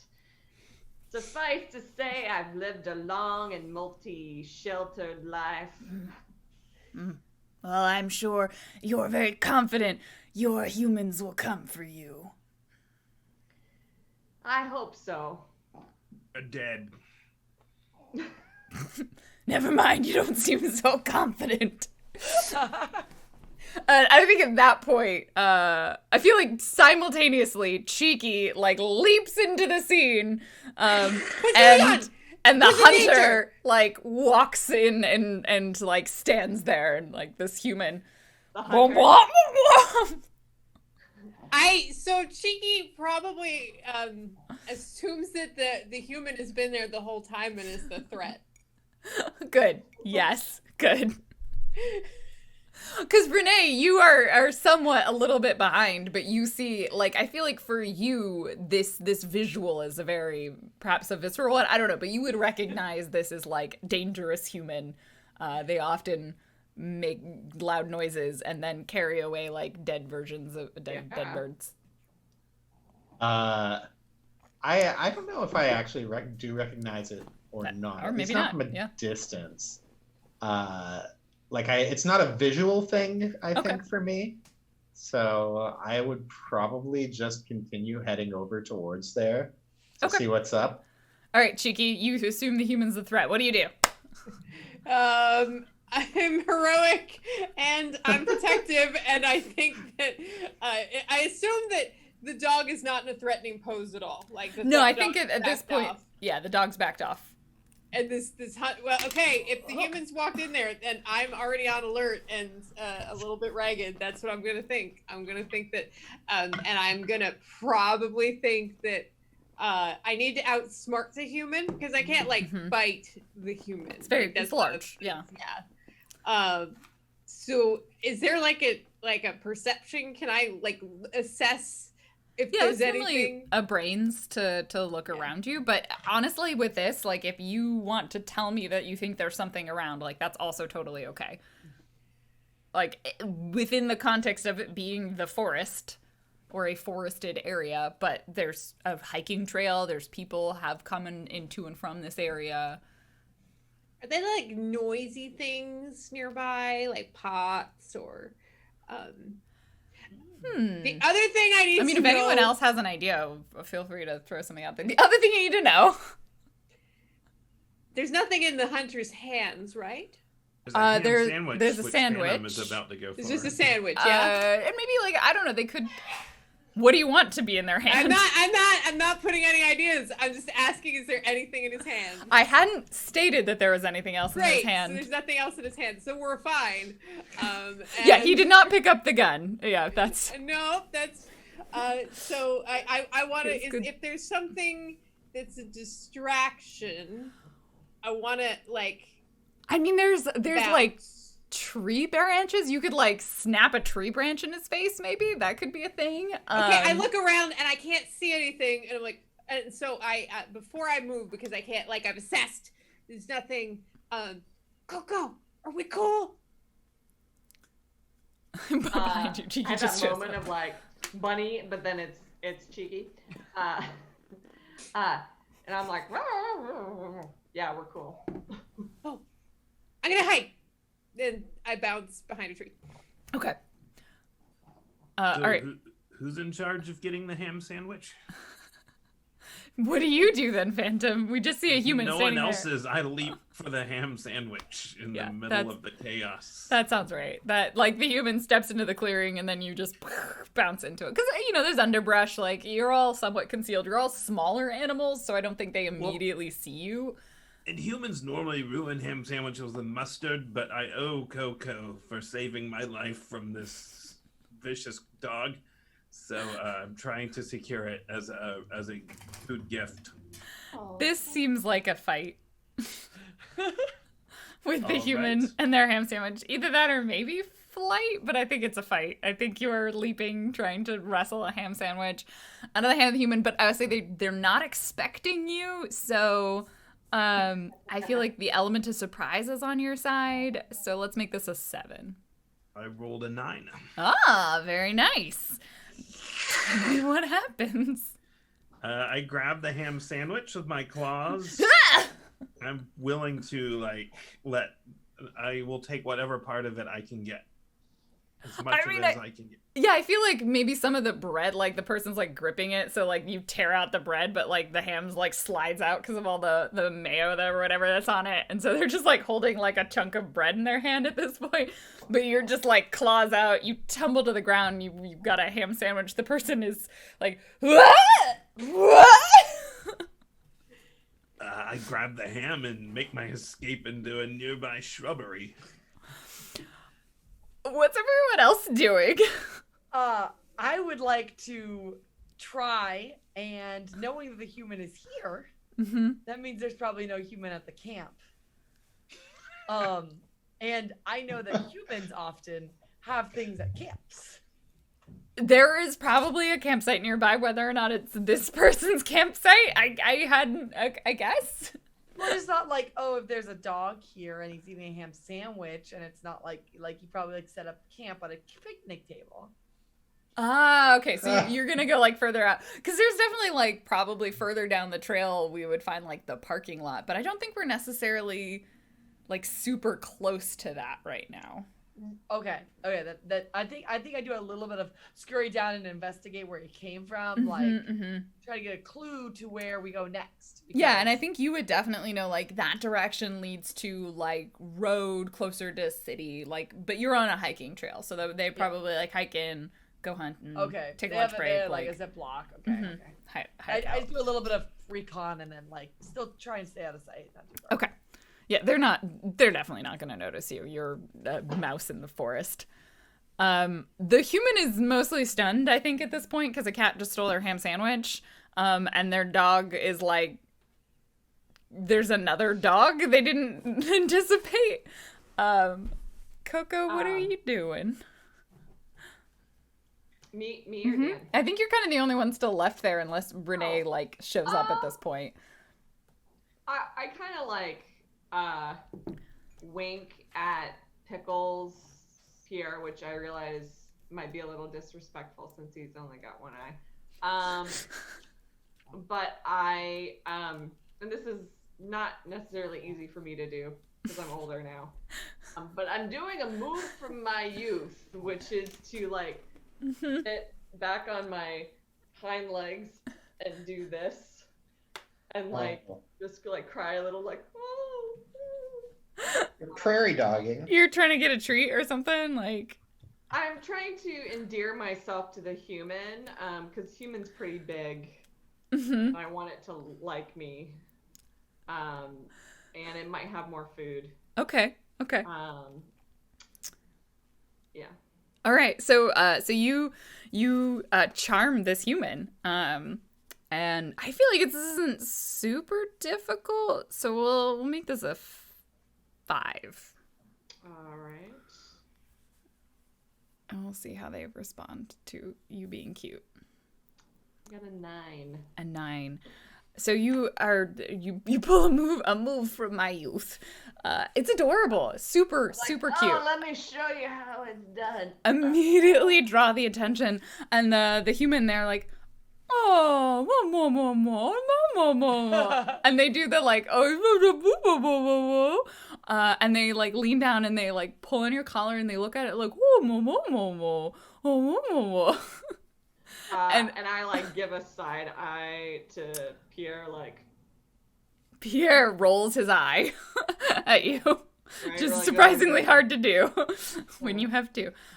He rolls his eyes at you and he like comes over and you start getting scratched behind the ear and he's like, and he like picks you up because you're kind of old and he like starts walking you back to the little clearing that he was sitting down, and he like puts you down and like gives you a treat, and he's like, and you have no idea what he's saying.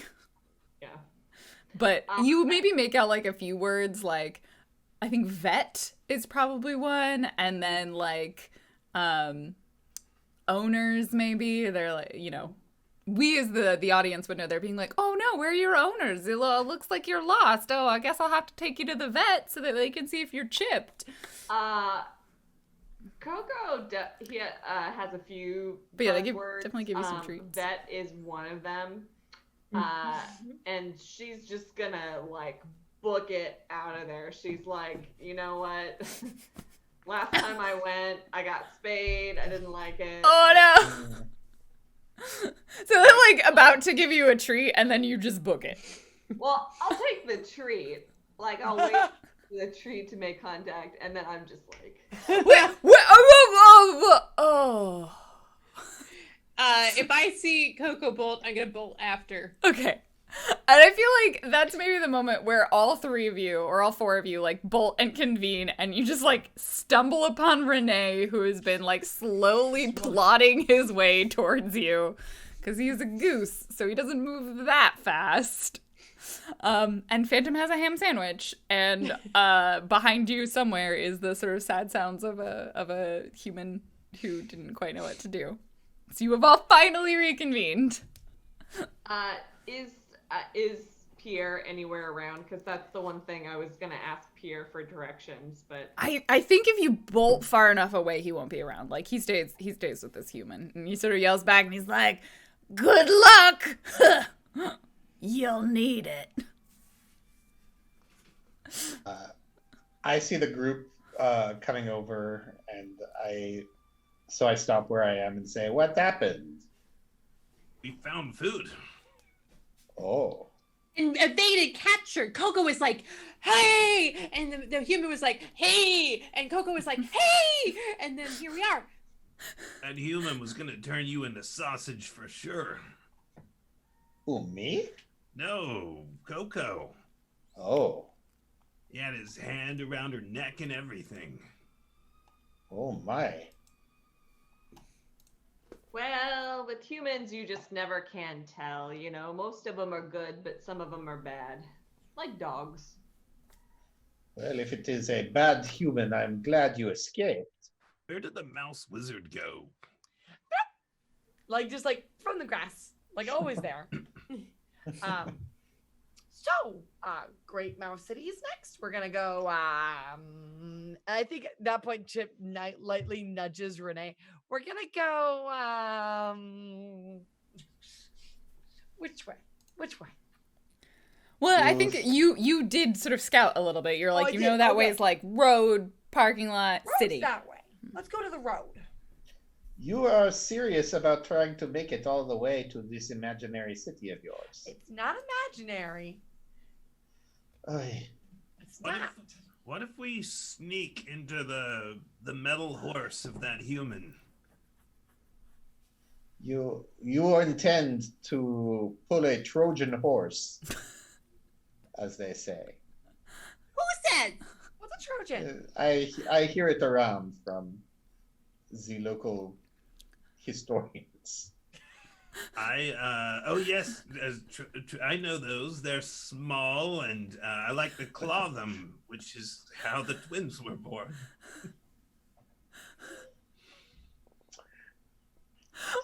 What? Oh. You'll get it.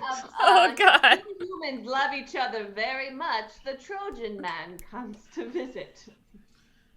This is PG. PG. What? If you claw the Trojan, then the stork comes and brings the No, baby. no. You want to... Okay, so you want to sneak into the car. I think you know what a car is. Like, you all had to go in the car at some point. I probably know what a car is more than I know what a horse is. Actually. Yeah. Yes. Look, cars are these objects. They're warm in the winter, so you can sleep in the front of it or in the wheel. Yes, I know what a car is. Humans I've get seen really them upset before. when they find you. Well, what if the car's not going the right way? There's lots of ways. It could be that way or that way or that way or that way or that way or that way or that way. Well, That's it. it's all the same. What's good for the goose is good for the gander. Wait, we have two goose. Wait, what? But we need to go that way. Well, Renee's a gander, and there might as well be a goose. It's the same thing, right? Like Renee, we call Renee he, but he calls himself a goose. It's all the same thing. So as a matter of looking at it, it doesn't matter which way you go, you end up at home. You are all very weird. But you're the one who calls yourself a goose. Gander. I did not come all this way to argue semantics with you.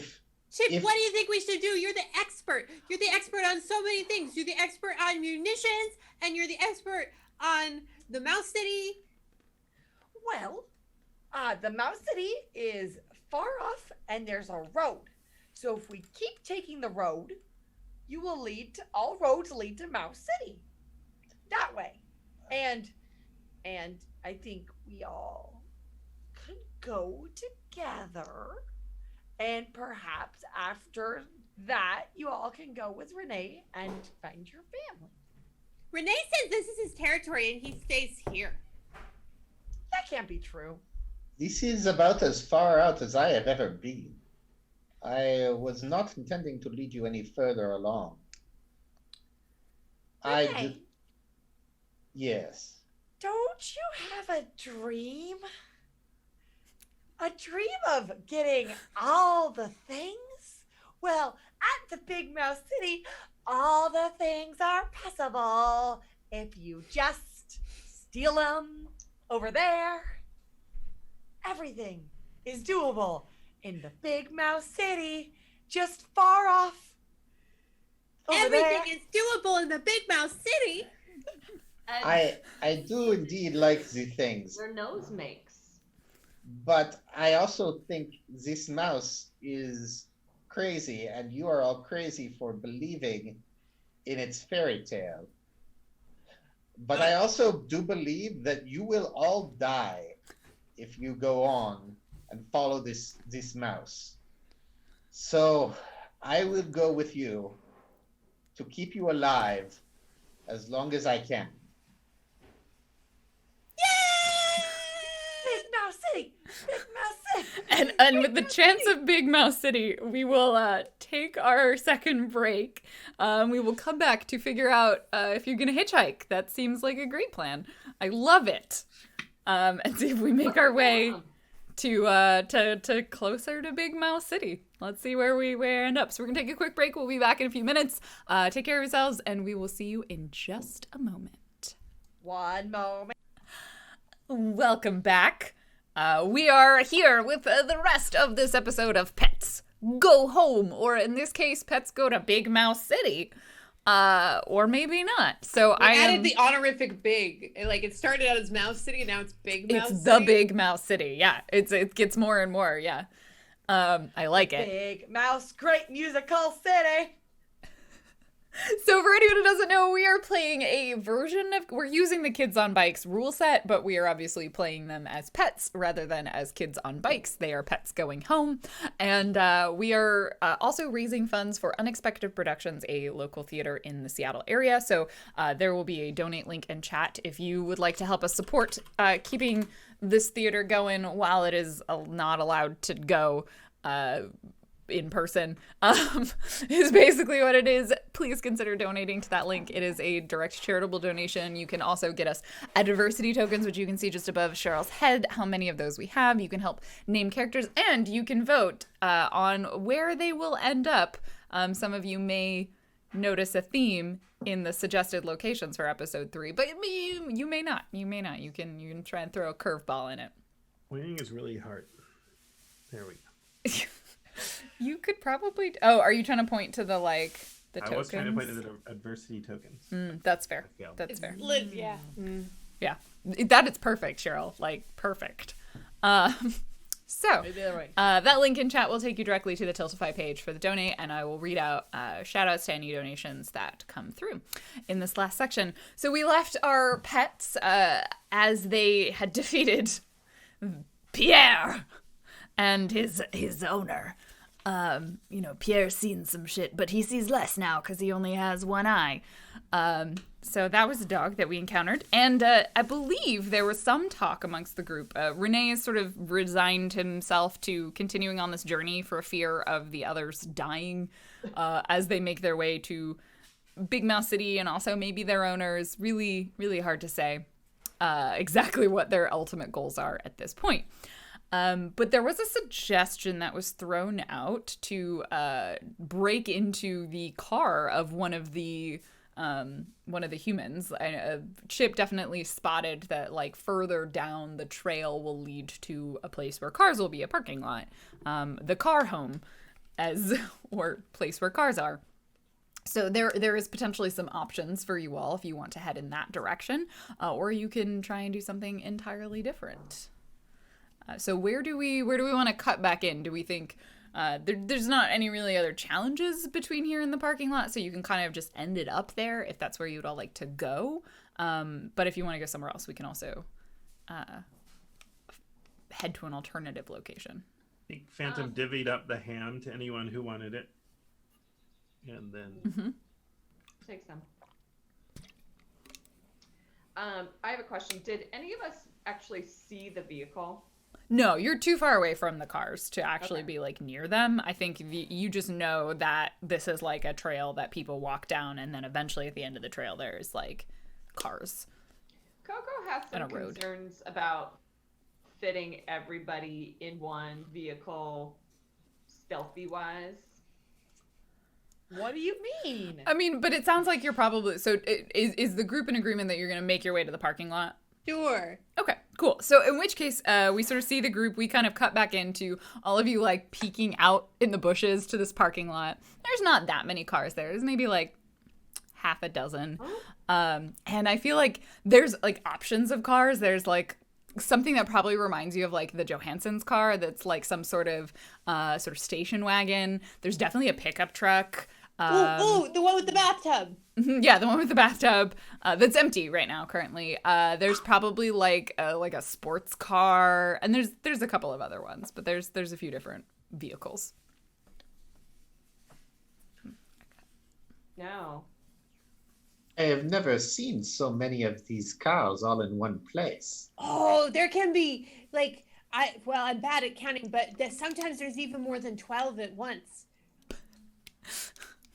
And you say that we can use them to get to your insane mouse friend's place of the big mouse city. It's a theory. I know your kind prefers pooping on them, but they can be used to take you places. They never slowed down enough for me to poop on one, but now you have made me curious. Well, some of these will definitely take us, but as we all know, roads have two directions. So how do we know where this one will lead to Big Mouse City, or that one will lead to Big Mouse City, or that one will lead to Big Mouse City? We have to make a solid choice. Well, we have to figure out which one has the people who live in the big metal boxes and not the ones who live out in the grassy places. Hey! Can I roll? I want to, like, there's a shape on one of the cars, and I want to roll and see if I can figure out what the shape is. You try to see if one of them has, like, the Disney symbol, like the circle. It looks like a mouse. With two little circles on it? Yes. Yeah. Yeah. Is that brains? Yeah, that's definitely a brains. 12! A 12. That seems like it would totally work. I like to imagine this moment where like you're looking at Chip and then like you like tilt up or like down and it's like silhouetted. it's like silhouetted around Chip like a circle with two circles. Chip, see that car? Your Definitely the picture's on minivan. Chip, that your picture's on that car. That's Big Mouse City. It's the biggest mouse. It's real. It really is real. It's the sign. The sign of the big mouse. I did not think it possible. Even the humans wonder in its power. I'm so happy I didn't eat you. Me too. Okay. So is that where we need to hitch a ride? Is it? I mean, they've got to go there. Why else would they have the sticker? Right? Logic. Humans put the shape of the thing they worship on the car. So like a fish or a mouse. That's what. So, is this the pickup truck? I think it's probably the minivan. Okay. Like I feel like minivan. So, Just to make your life slightly harder. When it leaves, we just need to look at which direction it goes. And that will lead us to Big Mouse City. But if we think it's going to go in the direction, don't we just want it to take us? Well, can we all? I mean, last time we had to rescue you from one of these big mouth things, and it was a struggle. They were bad, not family. Fair. I feel like right around like as you're looking at this minivan, we see like a family. They kind of maybe remind you of the Johanssons, with two kids and two parents, and they're coming and they're like getting in the minivan. They like open up the door, but they're like fussing around. Like they open up the trunk and they just kind of like leave it open, and they're like loading stuff, putting some stuff in there, and taking some stuff out. And then like the kid's like, I gotta go to the bathroom, and there's like a little outhouse. So we just see all of this happen, and they're spending. It's like the van is open for a little while. Well, we should climb under something in the back. Let me be clear. It's open and unguarded. Yeah. They're like, well, I mean, for now, yeah, the family are distracted. They're a family. They're not Shadowrun guards. Are we can all take it, but we There's can't no leave anything drums. behind. Are we all gonna get in? I don't have time to wait for Chip, so I pick Chip up by his neck, but softly. Oh, this is weirdly warm. like a kitten, and I leap into the back and try to like use my head to get under anything. Is there like a blanket or a towel or anything I can Probably. There's also like it's a minivan, right? So they've probably taken the back seats out, so it's all just like trunk space, but and full of like camping equipment in it. And then like there's the seats in the middle section where there's like space under the seats too. Yeah. Hey. All right, I feel like Cat definitely can get in and probably hide, but let's see how effective your hiding is. And I'll just kind of have you roll for general success as opposed to against like a difficulty. Okay, is that what, flight? I assume? Yeah, probably flight. Oh, I should probably do that too then, right? That is a 7. Okay, a 7. A 7 for a cat to hide. Okay. It's not the best. And we'll like see. all animals, no matter how well I did, I assume I'm perfectly hidden. I'm gonna roll. I feel like I might get a booster because I'm a mouse. Yeah, I mean, I'm sort of looking at like how well you do based on. I got a 10. Okay, mouse with a 10. All right. Yeah, I mean, it definitely is easier for you because you're a mouse. All right, so Phantom and Chip have just like diving in the back of this minivan. I'm coming too. I bounce. Hop in and hide. All right. Go ahead and give me your hide. How good is this? What is that? Which roll is that? It's flight. Okay, that's fine. Sure. That's a 4. Okay. All right. Maybe not the best hiding with the rabbit. But let's see. I think like cat, rabbit, mouse. Yeah, I think like your ears are sticking out. Just like, but the rest of you perfectly concealed. Coco and Renee, what are the two of you doing? So Renee's gonna waddle. Oh, go ahead. I jump in the back of the van, which is not easy on my hips. No. But I rolled a 5, so I'm like I make Okay. it. Yeah. Okay. Like you're all in. You all get in there. I'm just kind of seeing like who's gonna get spotted first and by like whom and how quickly. I feel like is the answer to this question. So I lift myself up into the van. I like clamp my bill on like a latch that's in there and like sort of use my wings to push myself up and into the back of the van. And I find like a white pillow that's back there. And I just go sit down next to it and tuck my head down and make myself look like another pillow next to it. I love it. Oh, it's so good. What's your flight roll? Flight. It's a 3. Okay, cool. Can I do one thing before the car starts? Yeah. Can I try to use a I would like to use one of my treasure abilities, and I let me know. I would like to use one of the group's adversity tokens. Okay. But just try to find like a blanket to put over maybe the big goose and the dog. I think that is totally fair. So you spend two of the group's adversity tokens if everyone's okay with that. One. Oh, you only need to spend one. Okay. And then I might ask. I'm gonna say like, No. Renee, get the blanket, get the blanket. And I'm gonna assume the blanket is full of women spitting and big skirts with musical notes and maybe a snowman. Like that's what's on the blanket. You know, there's an orange-haired one and there's a white-haired one. Oh, yeah. There's ice motifs.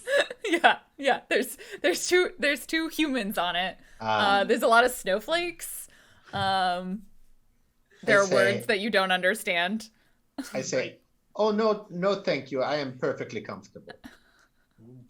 Well, can you cover Coco in it? Oh, very well. And I cover Coco in the Okay, blanket. perfect. All right, Perfect. now let it go and put your head under it.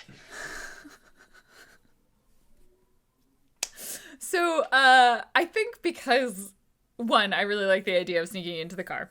And because I think it's a lot funnier if you get discovered later. The whole family like piles into the car. Some stuff gets like thrown into the back. I feel like, you know, maybe some of it jostles into you. You all get kind of tossed around a little bit in the back of this vehicle as they like shove a few last things. The kids get in and you just hear like the entire way back them singing. Like the two children are just like la, la, la, la, la. And it's bad and out of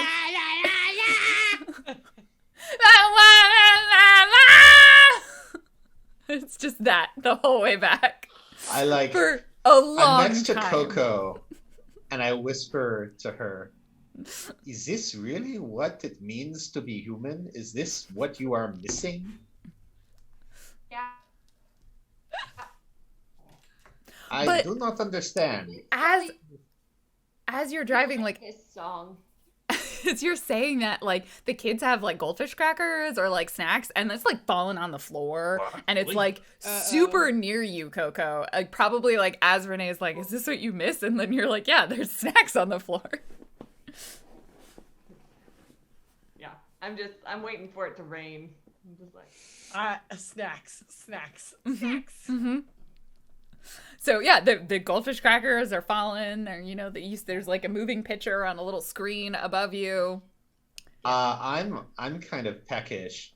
Do I think I can grab like a goldfish cracker without being seen? Like, what's That is a question that you can answer yourself, Dan. Well, I'm in the rear, and what does and Renee they're think? not.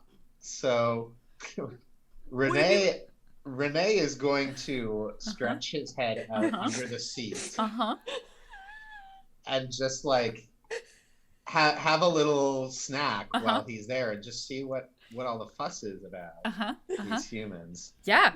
Well, let's find out if you can do it or if you can't do it.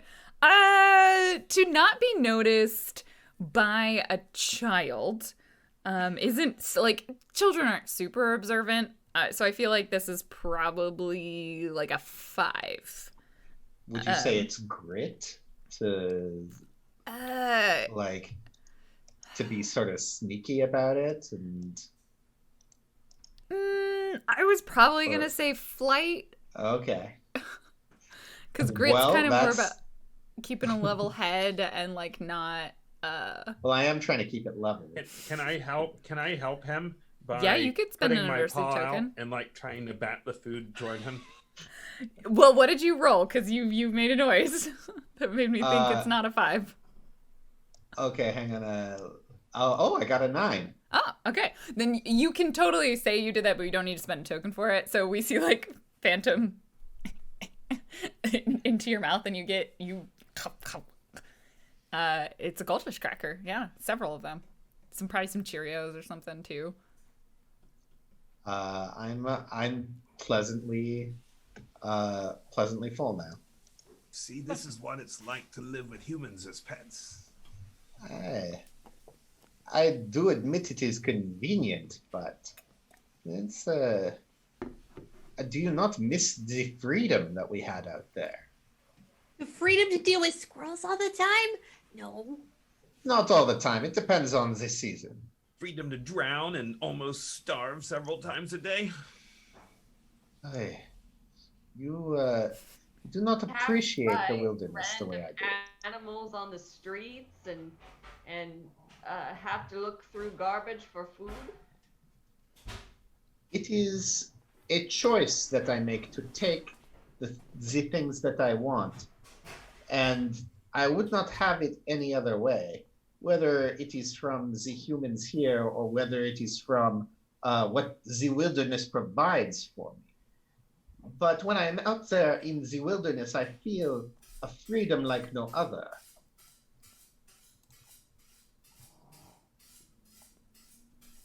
I could leave anytime I wanted. I mean, I'm free.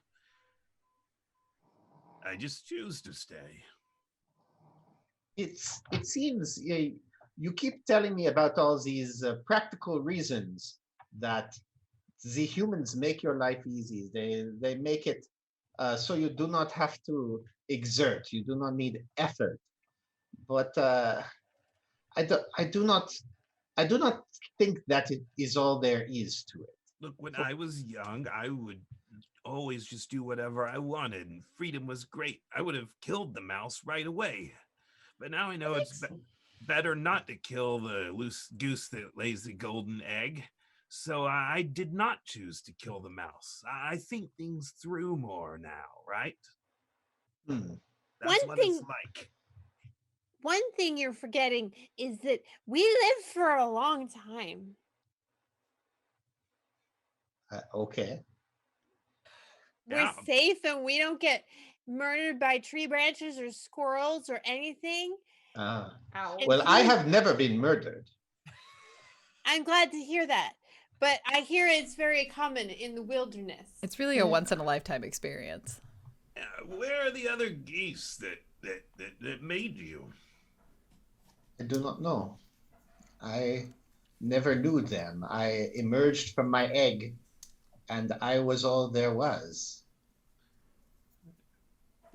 Wait, Nor- you've Normally, been when alone? I see your kind, there are great V's of them in the air. Ah, yes, I have seen those geese up there, but I do not see them at my pond. No, it is just me and my pond. I like it that way. So you don't have you're alone at a body of water, and you don't cuddle with a bunch of others. You don't scurry. You I don't. prefer to think of it as I am alone with all my stuff. I have much stuff. What's your best stuff?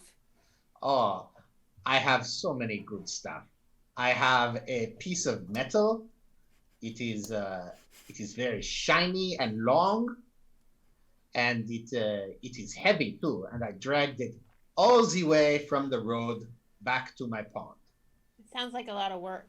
Nobody, Oh, it was worth it though, for that metal. Renee, nobody collects junk they don't use like humans. They have whole piles of it. They have entire caves full of things they never use.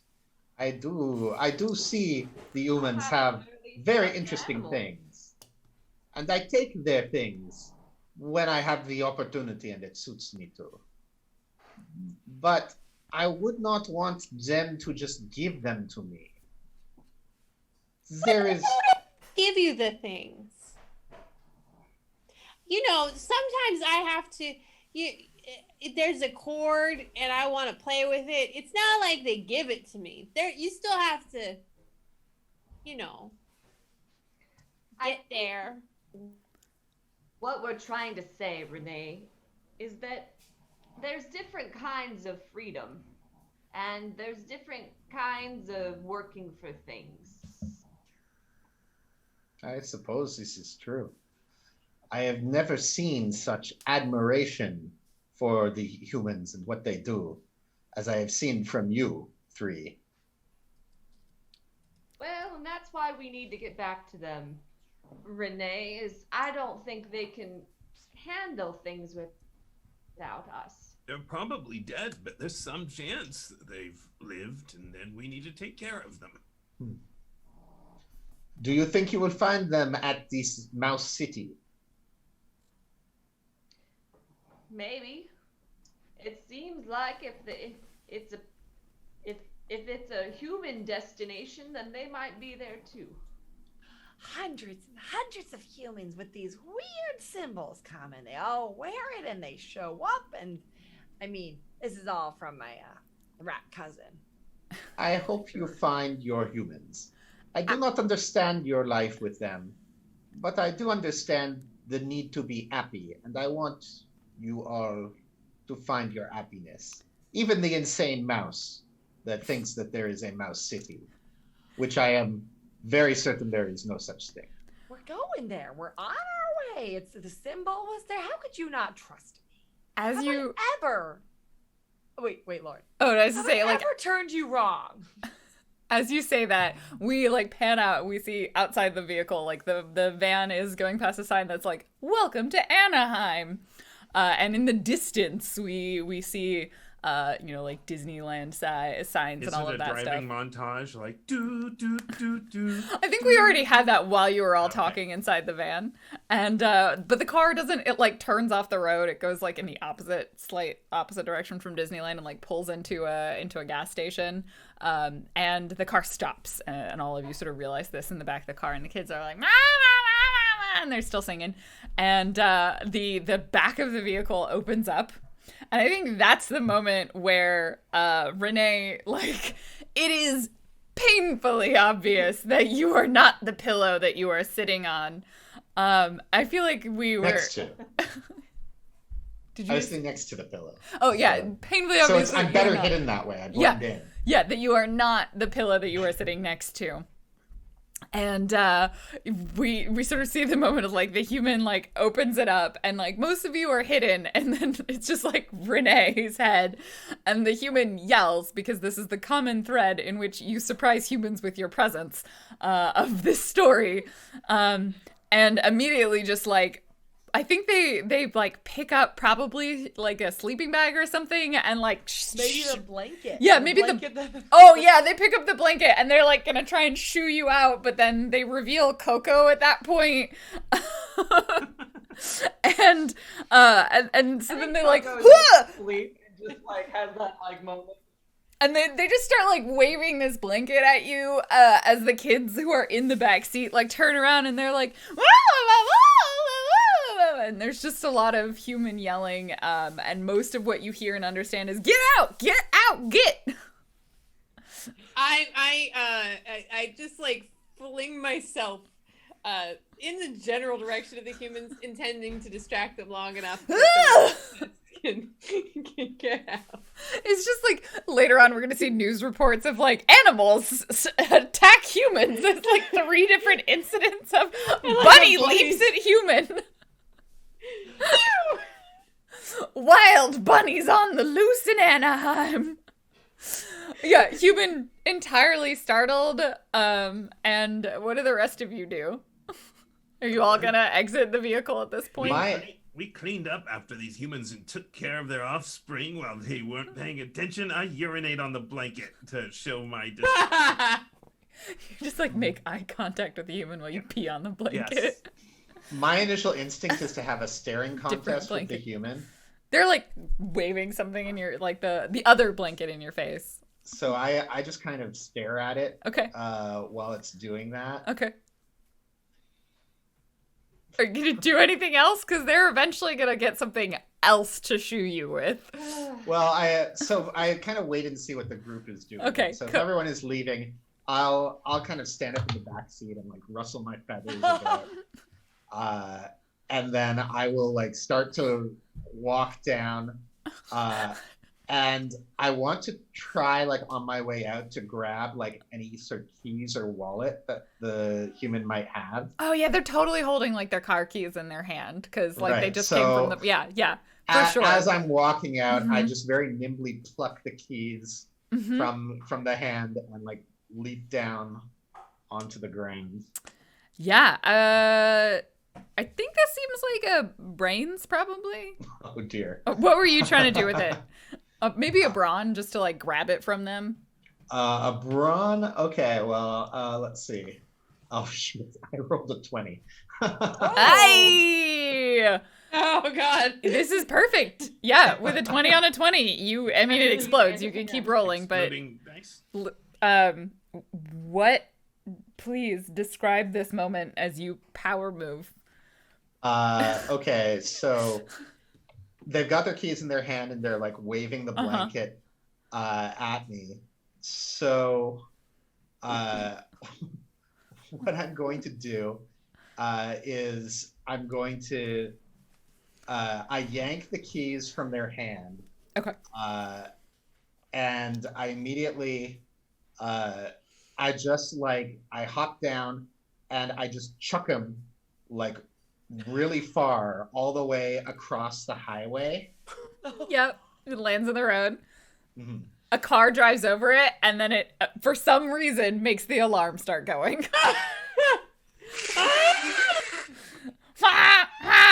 The car sounds like you. Car sounds like a goose. I look back at the car and like give just like a like at it as just like a sign of mutual respect, and then I head off and follow the group. So you, I assume you all exit the vehicle at this point. I'm looking for more signs from the mouse. The mouse told us where to go. Maybe the mouse will tell us again. Yeah. I try to steal one last. Make my way out of the van. Do you beat it though? Yeah. I try to steal one last goldfish before jumping out. They're like, how did a mouse, a dog, a cat, a goose, and a bunny get in my car? I knead my claws through the carpet in the back of the van, and Oh then my I hop goodness. down lightly. Shake off. Coco, do you also leave? Oh yeah. You got woken from your nap. Oh, yeah. Yeah. So you all leap out of this car, which is now honking, and the alarm is blaring behind you, and you leave more confused humans in your wake. And Cheeky, you were looking for signs of the mouse. And I don't think this is something you need to roll for, because you found it last time. I think like you look up, maybe you do another moment with like Chip, but this time it's not just the outline. It's like a whole mouse face. Like it's like a big giant mouse on a sign, and it's like smiling. It's got big eyes and it's big ears, and it's like pointing in a direction, because that seems like a thing that they would have in Anaheim. And it's like wearing a suit, and there's like a castle behind it, and there's more people smiling, and there's words, but you don't know what they say. Coco, is that your cousin? Or not Coco? Chip, is that your cousin? I'm so confabulated. I just like that we're animals that can like recognize anthropomorphized versions of ourselves. Yeah, sure, why not? That's- You're already I know anthropomorphic. meat when I see it, no matter what shape it's in. I think Chip goes, that's a big mouse. That's a pretty Yeah, big it's mouse head, human body, whatever. Yeah, that's the biggest mouse I've ever seen. Renee, are you willing to go to the Big Mouse City? That may be a big mouse. I am utterly confused at the notion that there is a city full of these mice. Oh no! Big We'll Mouse never City. know till we find out. I will go with and see. I must see it with my own eyes. Like I think Chip's like on his back leg, or her back leg, like yeah. Unintelligible squeaking. Is there we're at a gas station, right? Yeah, right now. And we have the directional, we have the Yeah, there's a big poster with a mouse on it, being like, I don't know. Coco's like It's different looking noise. at the sign, and then like looking at the cars, and looking at the sign, looking at the cars.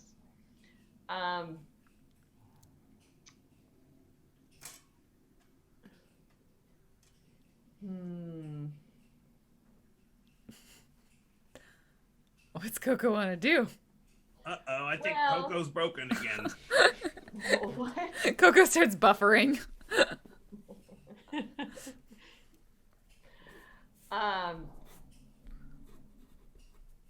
hide in that big crowd of people there. There's like people standing at the crosswalk.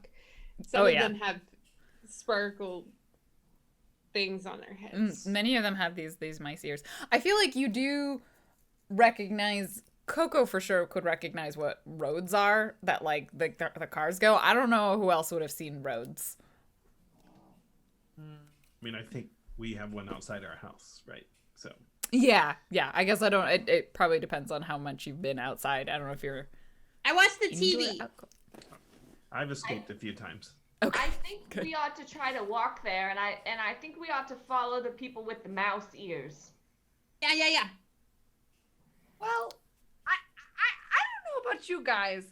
There's no grass here, and I think at that point, like, just like we're on a sidewalk. I think, and I think it's just a little like, this ain't what I'm used to. I get it. You're like, where am I going to use the bathroom and bury it? It's hard to find, but there are still places. Is there like if it's a highway, then there's probably like grass a little further along. Yeah, there's probably some spots with grass on it. It's not so much a highway. It's probably like it's a road, right? Like, Is it like a 5-lane road? it's like the 4-lane. It's like the big wide ones. You know, it's Anaheim, so And not that I everything's- go to Anaheim a lot, but it's surprisingly residential. And like once you get past a certain radius from Yeah, you're probably nice in like cities. a residential neighborhood. So there'd be like grass on the sidewalks and stuff, like the like grass spots between. My the feeling road is and... if we go in the way that the big mouse is pointing, we will either sooner or later arrive at the imaginary city, or perhaps we will run into another creature who is more local, who could tell us where to go. Yeah. Yes, yes. I run across the highway. Full speed. Is that's what you do? Yep. Okay. I'm All a right. cat. The How difficult do we think this is? I guess. I mean, do we think this is a red light? Like, how busy is this road? I'm gonna just put this at a Krellin, definitely a 25. Let's put this at a 15. Why not? This is definitely a flight. 15 flights. All right. Let's see. That's a Are we D12. about to be Real one guys. last pet? I get a 7, but I'm lucky, so I use 2 adversity tokens. Okay. They're both mine. Okay, you use both your adversity tokens. Go ahead and re-roll God. that. Roll again, and I don't get to add it, right? Nope. Just to I re-roll. get an 8. I'm actually incapable, but I'm a cat, so I'm going to use 2 more adversity tokens. Oh no, I can only use it once. I You think. are capable of it, assuming you roll a 12 on your d12. Yeah. This However, I failed both times. I rolled a 7 and then an 8. Uh-huh. So I would like to help out. I don't think you can The get an cat. 8 to a 15. Dying. can we cause a distraction to make humans run in front of the okay. cars to stop the So cars? this is a kids show. This is PG. So we get to remember that it's PG and you don't just become like a pancake. Like you don't become Oh, thank roadkill. goodness. So like that part we don't have to worry about. But I do think lives. this is the moment in which you get hit by a car or like almost hit by a car and then they're going to try and take you to the vet. Like that's how this sort of seems to me, that like the car like slams on its brakes and you get like sort of hit by it, but like not fatally because it's a kids show. Unless anyone has a different idea of what would happen as a cat dashes across the road. I mean, That's a I lot could more see the generous cat. than I- I could see the cat being like stranded on one of the lane markers. And so, like, you know, they're just Frogger style, just super stuck, can't go any direction, and I like to think I cause a 12-car pile up and get stuck out in the middle of it. that might require all of us, a la the Finding Dory, which is also a fine. I thought it was just Phantom loses their tail. But- I feel like you still have to go to the vet for that. Like No, it's fine. It's a PG. It cauterizes the wound immediately. Or Cauterizes I cauterized. just run into the side of a moving car and it knocks me back onto the sidewalk. I like Cheryl's idea where it's stuck in the middle. Though. I do think like that's stuck the in the one. middle. I feel like you dash a car, so like slams on its brakes, you get stuck in the middle. There's like a bunch of that's like maybe the moment that you realize there's just a lot of cars going in both directions, and you're now just like stuck on the sort of boulevard in between, this like sort of grassy area, and there's no clear entrance or like way for you to get either way onto this center island, and you are very, very clearly stuck there. There are a lot more cars here than on our road. Go. You Why yell did you across do that? moving traffic. Because there's mice and I was hungry and gonna starve if we just sat around talking about it all day. But there's also now like honking cars, and there's like another car rear ends another one. Come back over here and we can go back We can just keep going in this direction that the mouse was pointing, like we originally planned. I don't think I can. I'm scared. You're just like all yelling this across the street. Coco will try to. I mean, if there's a lull in cars, Coco will try to go get Phantom. Okay, Coco. You're not just madly dashing, so I feel like you're trying to like plan your route across to go. So this is probably a brains. And I think it's a little bit easier because it's not a snap decision. So let's make this a 10. Okay. As you like stand there and wait. You understand how roads work too. Like you've been on dog walks maybe. So you know like stoplights a little bit, even though you're colorblind, but you're like, go with the people. Go when the people walk. Yeah, it's like I think Coco's like watching and then is like, now, yes. So I rolled a 7. Okay, that's still not a 10. We're not having a good day. Does Coco get stuck in the middle? I feel like they either have to get stuck in different places. I almost feel like Coco, I kind of wonder, do you like cross at the crosswalk and then you just end up crossing all the way to the other side? Yeah. So now Coco's all the way on the other side of the road. Phantom's stuck in the middle of the road. Because you just were like, yes, follow the people, and you just like walked all the way across with the stuff. Can I try to charm the humans at the crosswalk to coming and rescuing me? I think we can try that, but I feel like this is where we should end today's episode, which is 3 animals on one side of the road, Coco on the far side, and Phantom stuck in the center boulevard island with like traffic passing back and forth and humans crossing on the crosswalk, and we just like fade out on the big mouse sign going, welcome to Disneyland. Why did the goose, the mouse, and the bunny cross the road? Try to save the other animals that shouldn't have crossed in the first place. Oh, goodness. That was something, all right. All right, thank you so much, everybody, for hanging out with us while we played today. I hope you all had as much fun as I know I did. And thank you, everyone who has donated so far. As a reminder, if you would like to help support Unexpected Productions, this link will be up between now and the next stream, so you can continue sending it out. The VOD for this will go up. It's immediately available on Twitch, but it'll go up on YouTube like tomorrow. We'll see if I get to it tomorrow, but by like within a couple of days, it will be up there. Soon, TM. So let's have everybody sign off with who they are, where they can be found, and then we'll wrap it up for an evening. So I guess we'll go in the opposite order. So we'll start with Tony first. I'm Tony Beeman. I'm at Tiny Beeman on Twitter, Instagram, Twitch. That's my website. So check that out. And Claudia. Hi, I'm Jackie Dash, Jkidash. Got it. And you can find me on Twitch and Twitter. I'm on an RP with this one that releases semi-regularly, maybe twice every other week. She's called Shattered Sky. Not Skyward Sword. Not Skyward Sword. But you should check that out because there's some good work coming out. You are terrible. That's true. It's true. It's a podcast, so find it wherever you find podcasts. Dan.